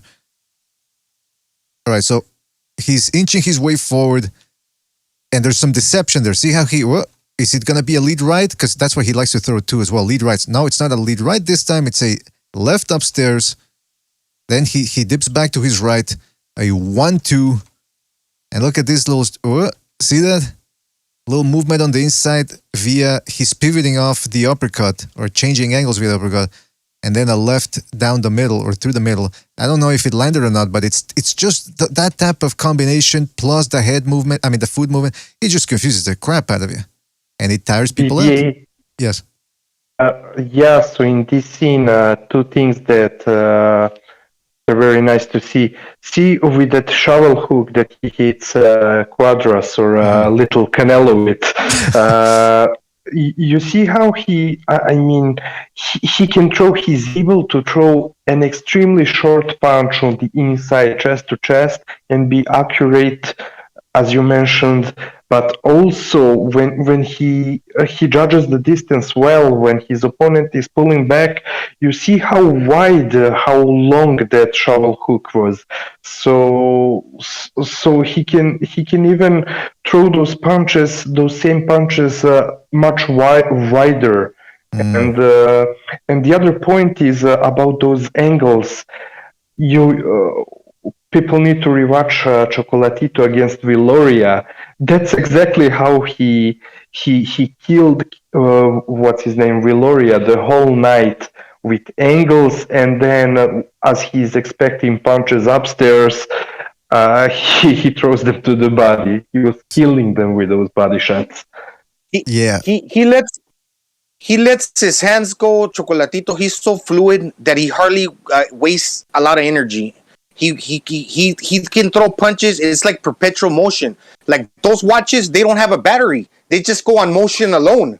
And when he's letting his hands go, he's generating a lot of momentum. He's flowing. He's not loading up with the punches. So just by releasing your hands, it's like like a towel, like a string of spaghetti. You stretch it in the end when it with the knot at the end, it just tightens up. When he lets his hands go and it tightens up in the end, it's still got power because the ball of your fist, your fist is still heavy. But when you're releasing it and you're not loading up, man, and you start like getting more accurate with it, you're gonna start landing hard punches. And like Julio Cesar Chavez says, lost bullets exist. All of a sudden, you're letting your hands go, and you're gonna land a power punch out of nowhere because of the quickness of your release. Exactly, man. And go ahead, Jimmy. I was gonna say he moves a lot, but it's no wasted movement. Exactly. With Chocolatito, that's what I like about him in the offense. But it just, I just go back to it. He was just trained right, and he put in the work, man. Oh, he had Alexis Arguello. You know what I mean? You can't ask for a better. I don't know his trainer was. Arguello definitely mentored him. But what's that? I mean, Arguello definitely mentored him. I don't know who trained him, but in his younger days. But I mean, yeah, Jimmy, you hit the nail on the head. We're just seeing a different class of fighter. This division's too big for him, and he can still compete in it. That's how special he is. That's a good point. You can't say enough for he was just with the Mayweather Pacquiao romanticism of them still being on top. People were forgetting the fact he probably should have been best pound for pound fighter as early as 2012. He was just that good, and people just overlooked him. And one of the reasons why I'm not saying too much in the analyst is I'm just enjoying watching him again because it's been so long since I've seen his fights. I really haven't gotten back into his career in a while, and I'm just enjoying watching his movement, and everything's just on point. He's fighting a bantamweight. He's a natural strawweight fighting a natural bantamweight right here, and look how he's just schooling everything about him. I mean, he's tenacious, and I just want to point something out as well about the technique here. The reason why I included this clip here is because, like, official had pointed out with Yaigashi, he's almost doing the same thing. He throws a right, and he just waits for his opening in between that shoe shine. That's not really doing anything. I mean, it's doing a little bit more than it should because Cuadras is bigger than him. But he just waits and boom, catches in between. So that's what I put this clip in here because if he exchanges with Martinez, it's going to be dangerous for him as well. But also look at how these short shots here, like Jimmy also said, almost like Marvin Hagler, Juan Manuel Marquez. He's just keeping those elbows pinned to the body, and it's just movement. It's just body movement. See, boom, boom, boom. And this is hard for somebody like Martinez. I don't know if he can fight at this distance. I know he can catch you coming in and from the mid range, but this close, that's what I'm going to be interested to see what happens. That's what Recognize mentioned that too. Just take the fight to him, chest to chest, see if he can handle it. Yeah, absolutely, because Chocolatito is master at that, shifting his weight from front to back foot and from short to mid range back to the long range, switching in between the ranges, and that's very confusing to his opponents because he does it with such a fantastic timing. Exactly. Yeah, so funny you said. It's just a delay. It's just I don't know who was first, but yeah. No, go brother. Go. I'll go after you. And it's just the fact, like what official was saying. He's a master at switching, and the angles and shifting. But when he does that, and he attacks, he's also defensively responsible by keeping the shoulders shrugged, blocking his rib cage with the elbow, and putting his position, his body position in a way where he can attack, but he's also being defensively responsible towards what is coming back. Exactly, man. It's those long range shots from the outside. He can jab too. I didn't include those clips, but he can jab from the outside, catch you with the long right hand. Or he can fight real up close or even in the mid-range. I mean, this guy can fight at all ranges. The only reason why he doesn't get that much credit is because he's not one of those all-out outside fighters, who's constantly jabbing, constantly throwing long right hands. He prefers to get on the inside and throw those combos that most opponents can't handle. I just want to say real quick, Fernando Gonzalez, shout out to Fernando for his contribution. He says, question for Gonzalo, prediction for Canelo versus Bivol. All right. I'm going to ask him when he comes back and once we're through with this. But I just want to really, by the way, shout out to Fernando Gonzalez again, man. Thank you for your contribution. I just want to show this clip. This was the one that, again, I wanted to show about how veteran tactics, and no, veteran tactics doesn't necessarily mean dirty tactics like Andrew Ward says. It means controlling your opponent with your arms and elbows. Look at this. I mean, I'm going to slow it down later. All right, so let's look at like slow motion. So he leads, again, doesn't know where the punch is coming from. Is it going to be upstairs? Is it going to be a left hook? Is it going to be a right hand? Well, it turns out it's a right hand to the body. So that freezes the usually mobile Cuadras. Then a sort of like a shovel hook upstairs. Then he sets him up for a left uppercut with the same hand. Because again, Cuadras just dipping down. He probably thought a right hand was going to come after the left. But no, it's another left. Then this little right. It's not even a punch. It's much just to push him. Pivots, changes the angle. And then tries to catch. Well, he sort of missed. He grazed him there a little bit with that. But I mean, it's just, these are veteran tactics. Clean veteran tactics. No need to elbow a guy. No need to headbutt him and hit him in the balls. And he can turn somebody without physically. So that's what I don't like. A lot of kids nowadays, you see them, and the refs will warn them. They think turning them means you got him in the corner and you reach out with your right arm and you pull him. You know, you pull his shoulder to turn him as you move around him. Turning a guy is doing it with your punches. And when he, you know what I mean? That's the truth. But I just want to say what I was going to say earlier. It was so funny when you said Marvin Hagler. I was literally watching him do that combination when he was in that stance with his head down a little bit, and he throws it exactly the way Hagler used to throw his punches in that position. It was so funny. That was what I was. Yeah, no, because he knows he has in your position where you're not gonna be able to catch him unless you step back. And yeah, no, he's watching your feet. He just knows all the tricks. He's just so well schooled. But he does, which is, I mean, he throws him the correct way, and he takes a lot off. He's smart. He'll throw a 5-punch combination. 3 of them are throwaways. But he won't change his speed, but he doesn't have the same punch power. You know, the shoe shiners, but it doesn't look that way. And then all of a sudden he'll put something on one. That's why he's able to, you know, if he was throwing all power punches, he just couldn't last that long. Exactly. There's a technique to it. Now we're almost done here. Now we're on to Gonzalez's defensive holds, and there's not many, but he is a guy that's putting pressure on you. He's the one that's opening up, and that leaves him susceptible to getting hit. I mean, that's what happens. But he does have those defensive holes. And as you can see here, when he dips in for that lead right, whether it's to the body or upstairs or downstairs, he has a tendency to get hit with lead left hooks, or counter left hooks rather, check hooks if you will, like right there. Now, Yaegashi is not a puncher, so those little shots really don't have anything on him. But, well, this one did. When he set him up here, see that stayed down there a little bit too long and ate a right uppercut. He can get away with this against Yaegashi. Will he be able to get away with this with the bigger punching Martinez? See that you can set him up for shots too. That shoe shine might not be the worst thing to take, but it's still, they're scoring blows, man. It'll be a hard fight to call for some people, I think. Well, I mean, where are you at with it? Exactly. Yeah, But see, this here, Cuadras change is shifting here. Shoe shines, steps back, and then catches him with a leaping hook. And that's what we saw Martinez. That's essentially Martinez's game, just leaping in with hooks. But, well, not just leaping in with hooks, but feinting, and then catching you. But here you can see Gonzalez sometimes gets a little lazy. See there? But again, do you guys think it's because he was doing this because it's Cuadras, and you think he'll be a little bit more defensively responsible against Martinez? Whoever he knows to adjust if the guy's a heavy puncher. Like right there, that was just shoe shining by Cuadras. Yeah. You know, wasn't putting anything on those.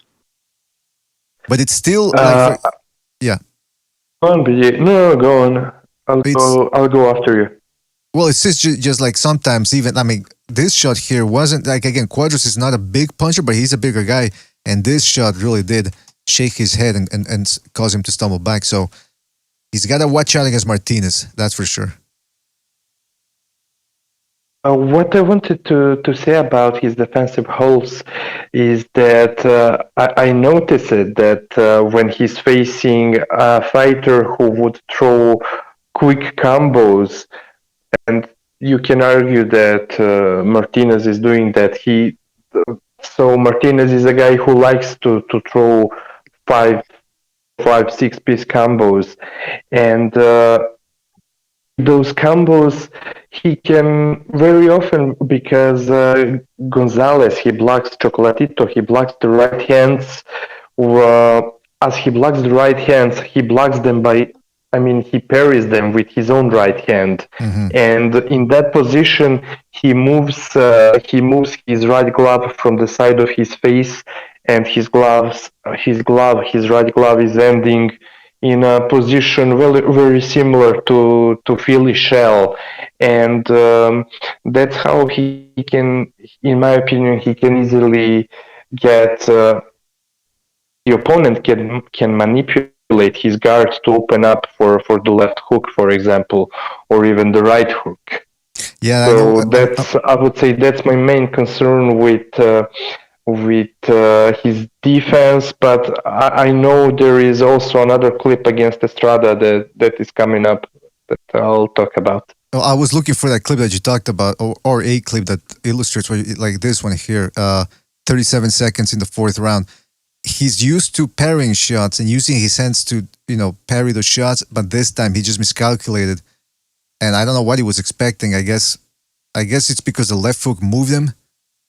It actually moved the hand way farther than he expected, and boom. But that's Martinez, as we saw. Martinez can set you up for that type of shot too, with the feints and with the combination punching. So he's gonna have to be Gonzalez is gonna have to be weary of that. Now, which one did you say you wanted to see here from the Estrada one? The one when Chocolatito steps in. Yeah, that one.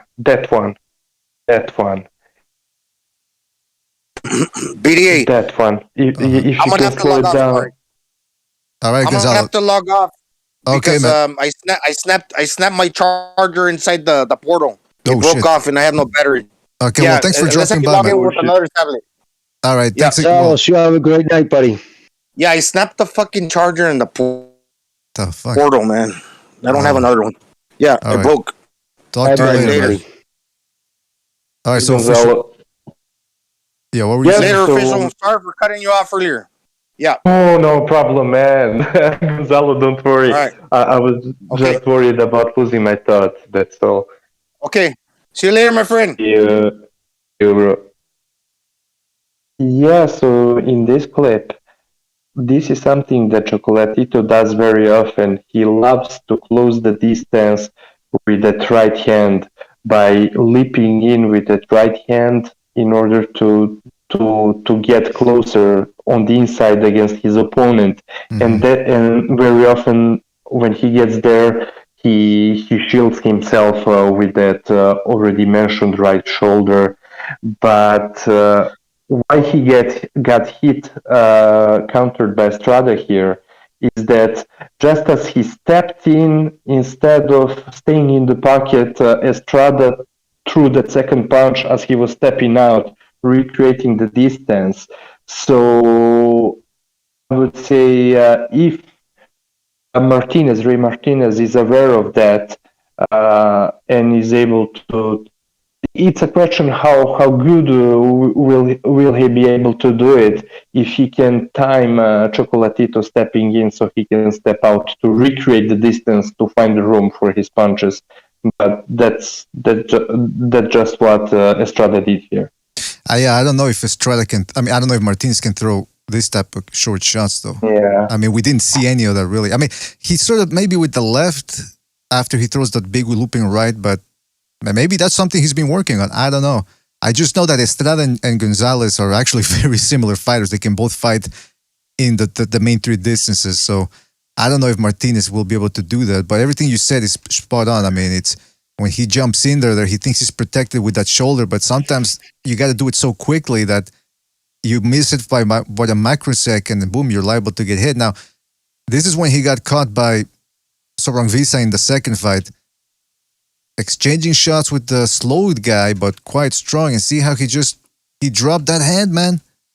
He dropped that left. Didn't really do anything wrong. Against anybody else, I suppose he would have been okay, but not against a big puncher like Sorangvisa. And that's, he's fighting a big puncher in Martinez. And this is the end here. The last knockdown. Again, he dropped that left hand when he went with the right. Hey, actually, let me see if he did that same thing against Estrada. I think you mentioned that, official. When he goes in with the right. Yeah, see that when he throws the right, the left is by his waist. So you can catch him coming in when he throws that right, that lead right. Well, unfortunately, in that rematch against Rungvisai, he found out that Rungvisai too is not that dumb neither. That he knew the tendencies of Roman Gonzalez. So just like Chocolatito was doing it to his other opponents, Rungvisai was doing it to him, waiting for him to open up in order to time him with a hook. And but at the same time, also we have to mention that the rematch he was not himself. He walked to that ring as if he was about to be guillotined, and his trainer died. So yeah, that also explains his terrible performance there. But yeah, definitely also credit to Rungvisai in the rematch for being smart, patient. Either him or his coaching team analyzed Gonzalez and told him to wait for him to time him with those hooks. Yeah, I mean, Soren Visa is no dummy. I mean, he was able to outbox Estrada in the first fight. Yeah. So he's got some IQ there too. Ultimately, but I gotta go take a little 5-minute break here while you guys talk. So if you guys could help me out here, just maybe give us your, based on everything we saw, maybe are you ready to make a prediction now? And if so, what is it? So I'll be listening, but I'll be right back in about 2 minutes, all right? Okay. Well, go ahead. Fellas, I've been watching. I've been talking for a long time. I was wondering if any of them would like to talk about their predictions, but if not, yeah, I can begin. Yeah, I would say I would pick Roman Gonzalez. Now, the thing with the fight is, I'm suspecting that this fight is being made in order to soften up Roman Gonzalez further, either in order to set him for the third Estrada fight, but it also looks like maybe Eddie Hearn doesn't even care about Estrada neither anymore, because he's been going through wars, not looking as amazing as he used to be. So maybe he's even looking to set him up with Bam Rodriguez, a much younger, talented guy. Yeah, from the looks of it, I would say it's a fight to soften up Chocolatito, or maybe even they think they could get rid of him by putting him in against Martinez. But realistically, I would pick Gonzalez. Now, if it goes to distance, you have to think about if the scoring, the judges would do a proper job or not. Well, it's up to you to decide. I'm not sure about it neither.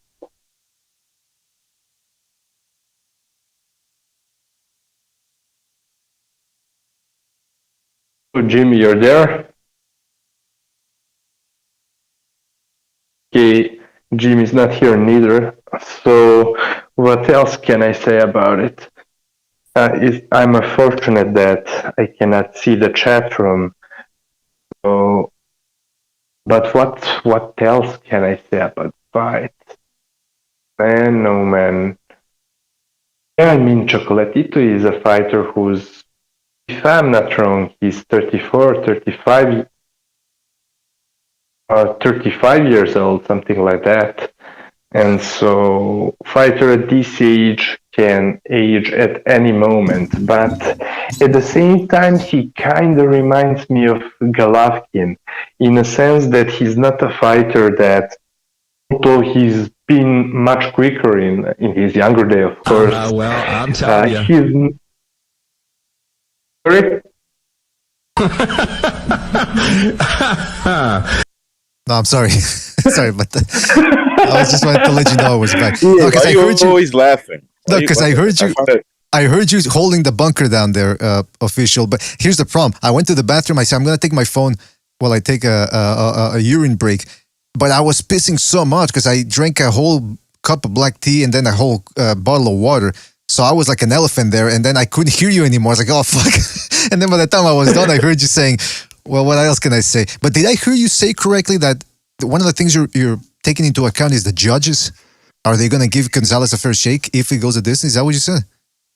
I'm kind of wondering. I'm not saying that I'm that much worrying about that, because I do think that even in case there's some cooking to be served, I would still say that Chocolatito should be able, if he's not he hasn't aged overnight, that he would be able to make a very visible difference, separation in between him and Martinez. But I was saying it rather that not necessarily for this fight, but that Eddie Hearn just wants to soften him up with this fight, either for Estrada or Ben Rodriguez. Mm-hmm. Well, I mean, that's a possibility. I mean, that's what some people were saying. I know what True School? No, what's his name? Yeah, True School was saying that when the fight was announced, he was like, well, are they trying to get Gonzalez out of there? Because, I mean, it would make sense. Martinez is Mexican. He's an entertaining fighter. He's 27 years old. That's the guy I'm assuming the establishment will want to keep around instead of a 34-year-old Nicaraguan who's past his due date. You know, he's past his prime. Let's face it. So, from a business perspective, I thought about that too when they switched it. You know, when Estrada caught, I guess, COVID or whatever, and then he pulled out of the fight. Excuse me, he pulled out of the fight, and they put in Martinez. I was thinking the same thing too, right? Like maybe we'll use Martinez as some type of sacrifice, but if he wins, shit, he does. He gets. We make him a star. He beats Chocolatito, and then you can make a big star and maybe fight Estrada. So yeah, I thought the same thing. And by the way, BDA, how dare you use the bathroom while we're on stream and then criticize me for doing it? Well, wait a minute. I turned the mic off and then I left the studio. I didn't stay here peeing in the bar. Okay. Excuses. I mean, if that would have happened, then you would have. Well, yeah, then we would have had a problem. But yeah, I left, man.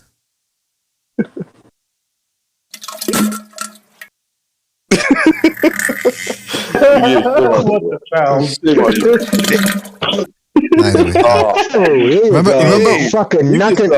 Jesus. Remember when we were nothing but yeah. Nothing but backboard on that one. No, come on.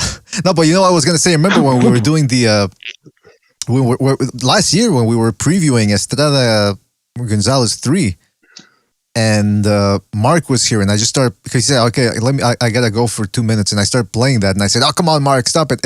And Gonzalez thought it was real. Like he goes, "Oh shit, is he taking a dump live?" I go, "No, man, it was just a joke with sound effects." And Mr. BDA, I just want to, somebody dropped me a DM and asked me, because I made reference earlier to his connection with Alexis Arguello. You know, he had him as, someone to guide him when he was young. Sure. And I didn't even realize, but I didn't hear it, I guess. But I guess Chief said, well, we don't know, we don't know what level, where he met him in life. I didn't hear him say that, because so somebody asked me a question, when did he meet him? It was right off the rip. Like he met him almost from day one. In a weird happenstance of, Alexis Arguello trained him as an amateur. He was under his wing from day one. It wasn't until after, obviously, all the shit went along with but that's why he was so well trained, because he was in camp with him. He trained him as an amateur and became like a father figure to him. And, I just want to answer that for the kid who asked me to DM. So answered. Thank you, brother. Yeah, there was also the story of when Martinez won his first belt and he walked into the gym and he had a bit of an attitude, just a little bit of an attitude, and Arguello straightened him out. He said, "You go back out there and you say hi to everybody, just like it was yesterday." You know what I mean? Nothing's changed. You're still the same guy. Yep. So he kept him grounded there. Oh shit! Yeah. Yeah. Yeah, you heard that story too. That's such a famous story. That's true. Well, I guess he said that in one of his, I made him go back out and say hi to everyone. And that's how he was, dude. Like, I mean, think about it. The first time, Ouchie McGinnis said, dude, that's Alexis Aguayo right over there. I'm like, no shit, right? So I turn around, look around the corner, and sure enough, this fucking little kid, neighborhood kid, and he's over there teaching him how to use the speed bag, like how to do the right timing on it. This was just some kid who probably wasn't going to fight in the amateurs, but that's the type of dude he was. Probably one of the nicest people, dude. Like, shake you both hands, like leans in, smiles, how you doing? Like, genuinely kind person, but in a fucking nasty fighter. Well, that's usually the best fighters are the ones that they take all that anger and they leave it in the ring. That's why you never see them getting into street fights or anything. Humility.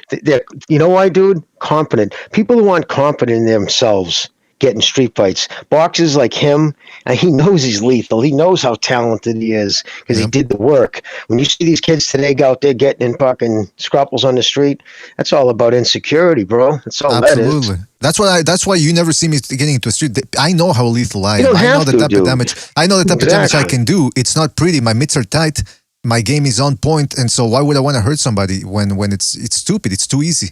You know what I mean? Yep.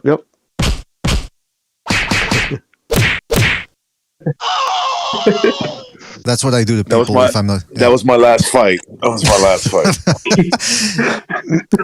Mr. BDA always leaves him in fucking fetal position making girly sounds. That's right. I don't want. And then when I beat him up, I go, "What does it take to change the essence of a man?" And they go, "I need time." Oh God, there it is. Great. I was gonna bring something up else because now we're done with the film analysis. Good job, fellas. Really, you guys point out some shit that I didn't even see. That's why I like doing this. Sorry, I dropped off.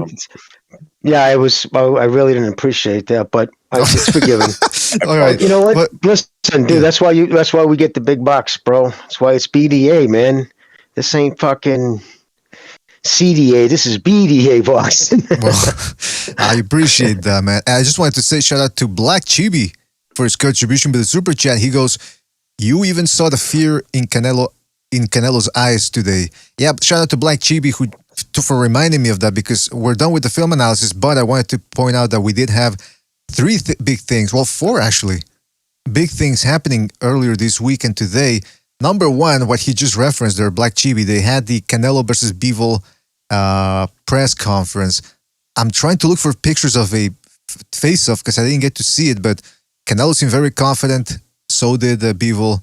It wasn't the type of press conference where somebody was going to pull something off like kill a plant or whatever. It seems like both guys there's going to be no violence there. Yeah.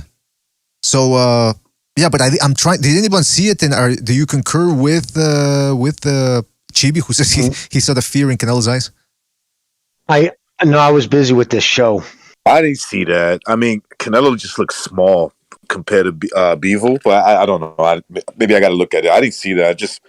They were cordial. It was just regular. Mm-hmm. Yeah, I think so. I think that's essentially what happened. I mean, man, Thunderdome was doing a film analysis, and he was watching the fight that I wanted to watch, and I'm going to watch it anyway. But that really does resemble what might happen in there between Bivol and Canelo, and that's when Bivol fought Jean Pascal, because they're both guys that like to fight with a high guard, and they wait to counter. Obviously, they're not the same fighter, and Canelo's much better. But Pascal is similar in that he's a strong guy who wants to use his high guard to catch and shoot, and pretty quick with wide hooks, just like Canelo. So that's going to be something interesting to watch out for. The other thing is, I don't know if you guys want to talk about this too. Pascal Ugas and Spence had their little press conference. I didn't see it. I mean, I saw it later on. I saw a couple of clips, and it was pretty boring. It was, Espinosa went up there and he's talking about two modern day gladiators for the fight of their life, blah, blah, blah. I said, all right, wake me up when he's done. That fight's going to fucking bomb at the pay-per-view. I don't think it's going to do. I think it's going to follow his pattern. I think he's going to be down 50,000 from the last one. I mean, his first one, Garcia, they supposedly, did 350. So we'll just go with that. But 350, then his next one did 3, the next one did 250. I think this one does 2. I don't think it does much more than that. Do you? I mean, think about it. Pacquiao just had his worst pay-per-view numbers in history. Was this last one with Ugas. I mean, no knock on Ugas. It's just he has zero fan base in the United States. He just doesn't. Other than the most hardcore. I mean, how many Cuban Americans are going to be buying tickets?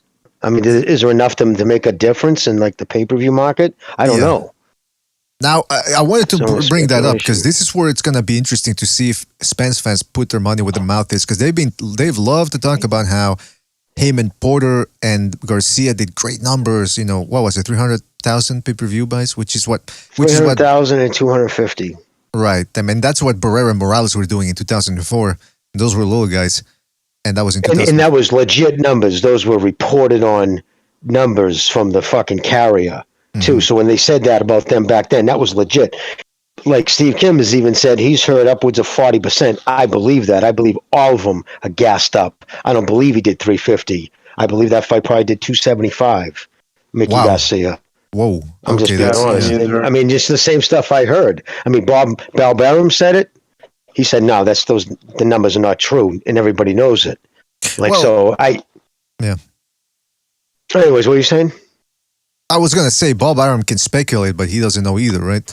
But it's well, how they know is this is small, even though it's no big across the country, board, but these guys are all connected. It's a very small community, and it's they all know each other. Like how Rick Glacier finds out is the lawyers for Showtime. He knows one, and he knows the numbers. So he outed it on media. What's his name? New Media's channel. He broke down exactly how he gets his numbers, so there was no hiding it. And so it wasn't just Bob Arum. Bob Arum was consistent with the same thing Dan Raphael reported he heard. I think Keith Edlick, his sources. So other people's sources, everybody was saying around the same thing. And it was less than what the PBC was reporting. And at the same time, it's kind of hard for me to take the PBC serious when they're the ones telling the fucking provider, no, don't release the numbers. We're going to release them through a media. We're going to, basically source them out. I mean, and obviously they have a reason to make the numbers higher because that controls who's the A side, who gets the biggest slice of the purse. Right. But I think that's the one. And another thing, why do you think there was not even PBC even remotely involved in that Porter fight? They didn't even negotiate, nothing.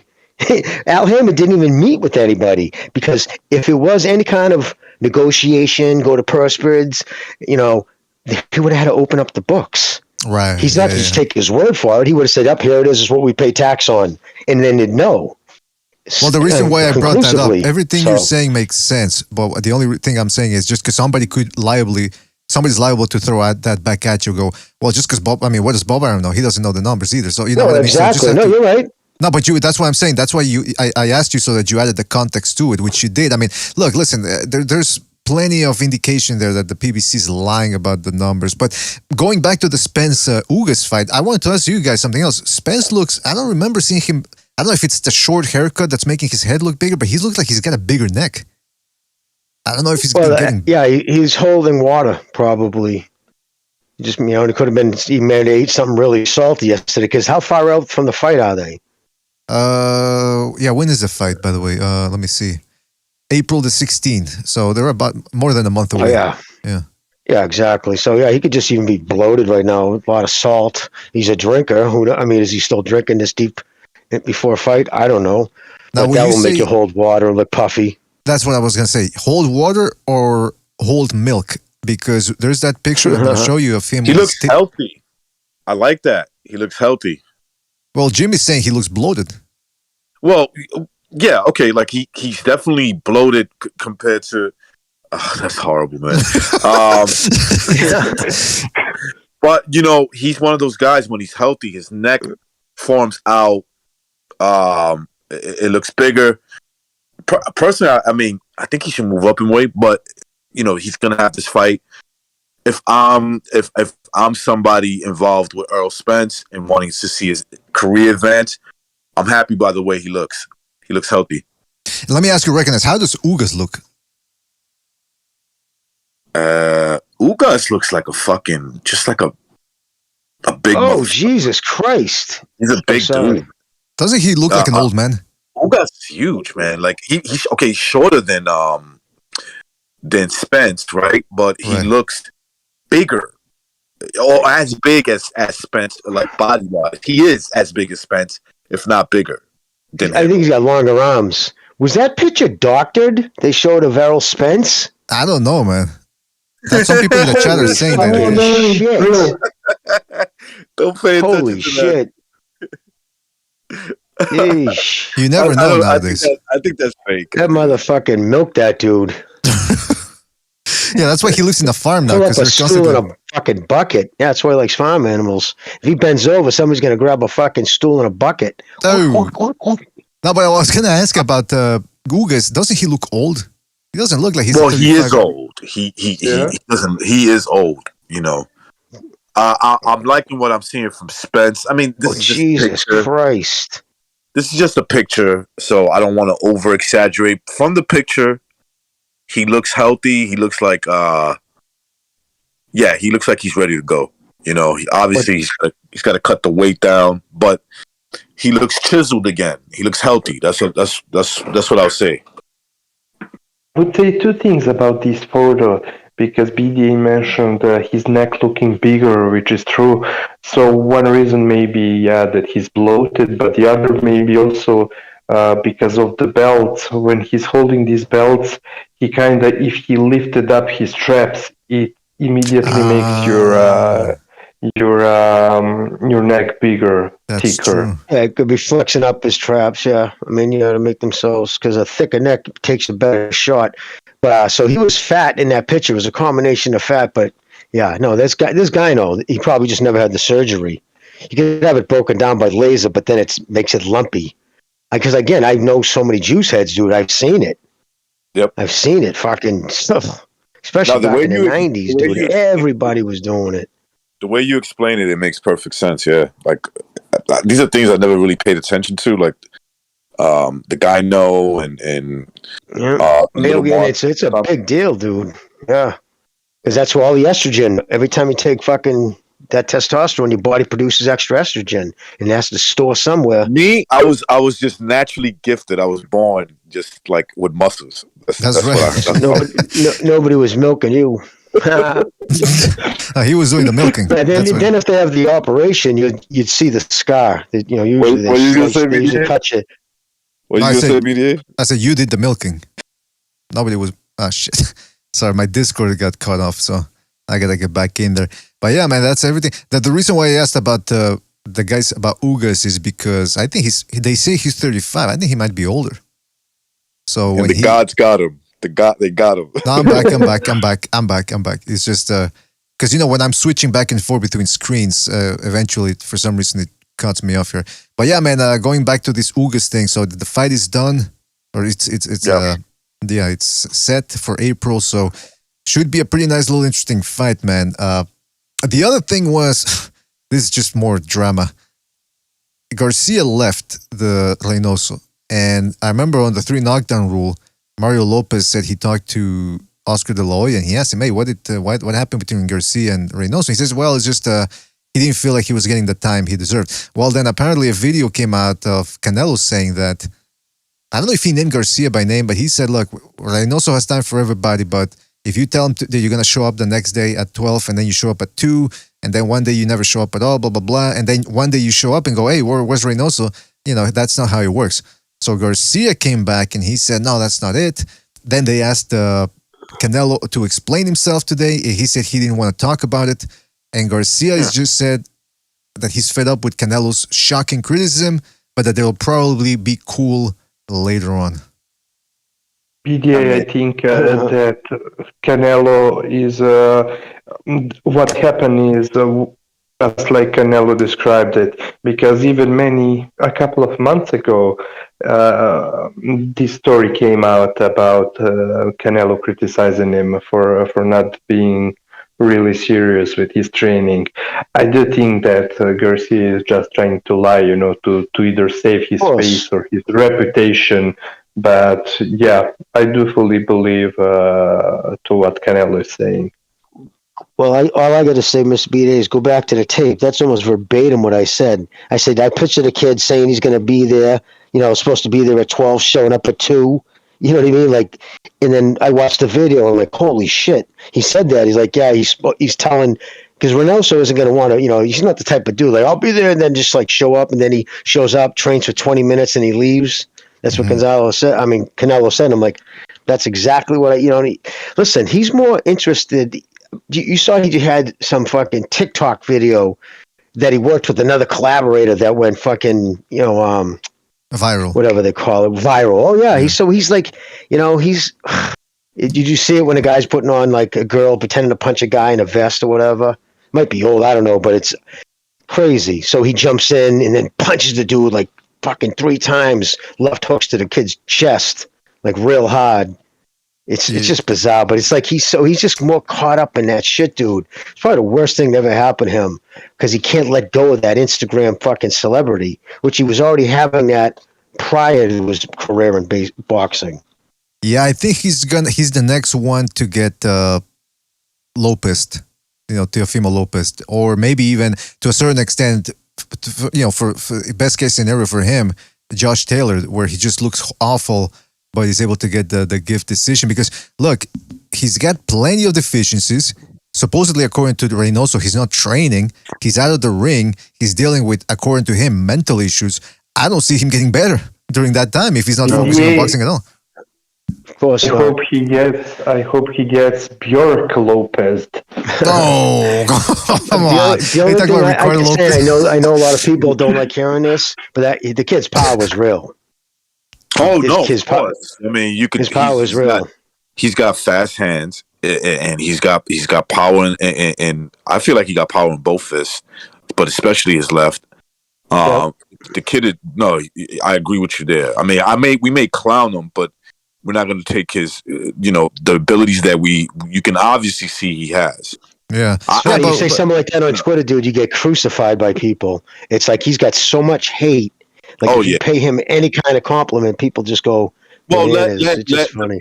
The people that have a problem with it, I would say, let him punch you, and let's see how you take it.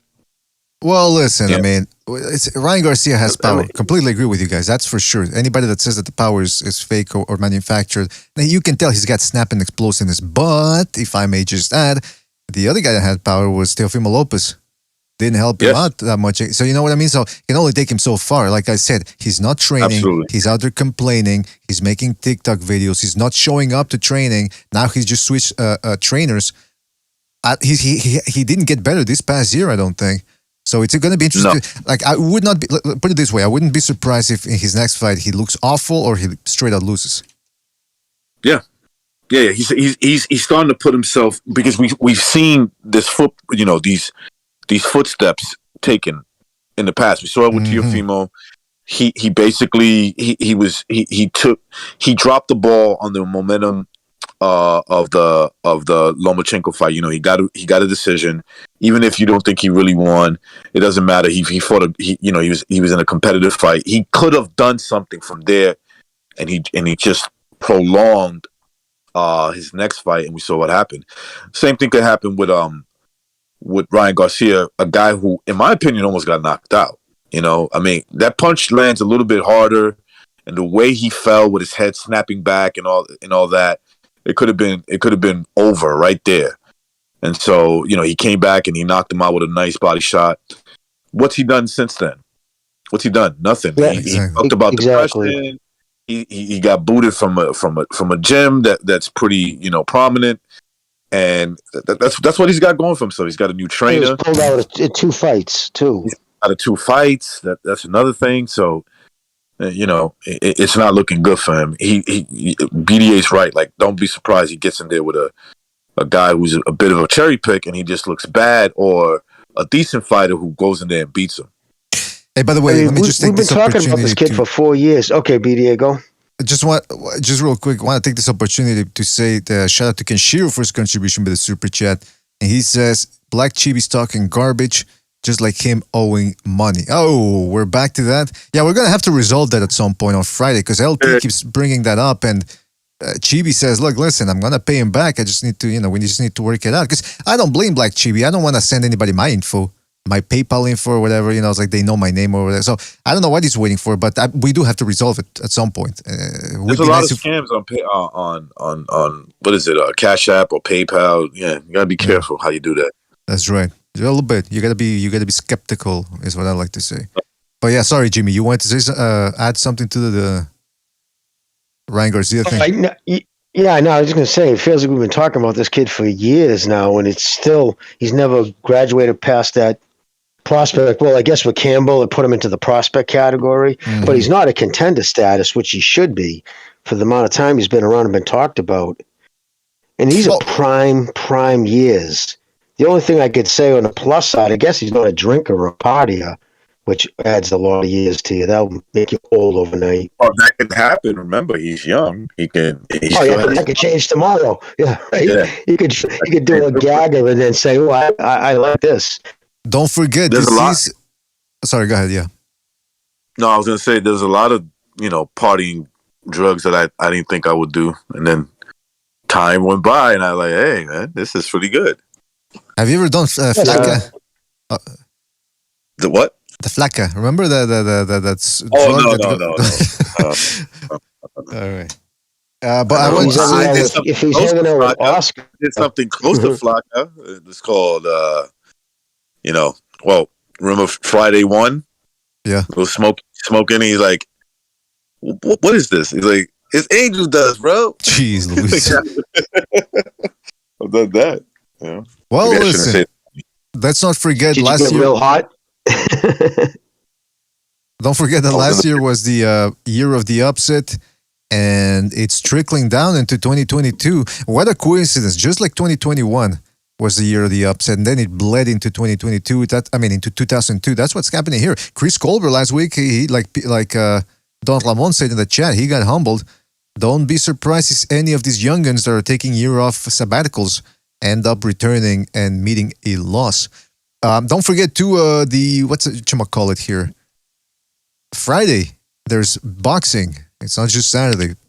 ESPN Plus on Friday, Jose Ramirez versus Jose Pedraza, Gabriel Flores Jr. versus Abraham Montoya, Joed Gonzalez returning against Geo Santissima, and then of course Saturday, Roman Gonzalez, Julio Cesar Martinez, Mauricio Lara returning against Emilio Sanchez. So should be a nice little night of boxing. Well, listen, fellas, we do have to go, but thanks again, everybody who joined us, everybody on the panel, official. Shout out to you for dropping by. Really appreciate it. BDA, why don't you ask us if we have some closing thoughts? Why don't I do that? Yeah, why don't I do that? I forgot to do that. I thought we'd said everything. Well, if you want to, go ahead. Yeah.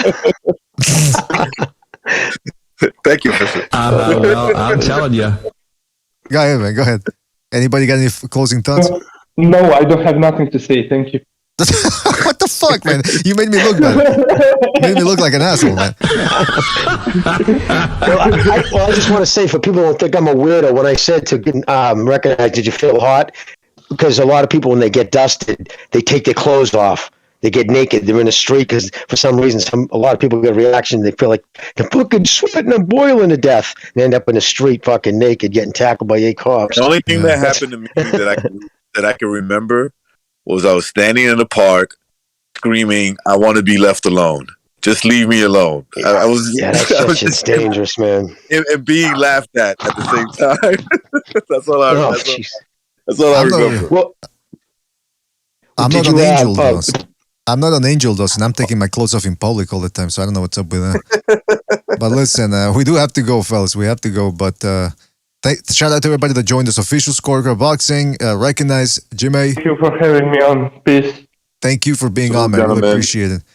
Chief was here as well, and Gonzalo was here as well. So shout out to those guys. Everybody in the chat room, everybody donated the super chat. Really appreciate it. So yeah, man, we'll catch you on Friday. Open lines Friday. Shout out to Arkham Inmate, Kenshiro, King Bucho in there, Knockout Ned, Mega Man, Intergalactic, Black Chibi, Don Ramon. If I forget anybody, we do have to go. But thanks again, fellas. Catch you on the next one. Take it easy. Don't forget to hit the like on the way out. Hit the like.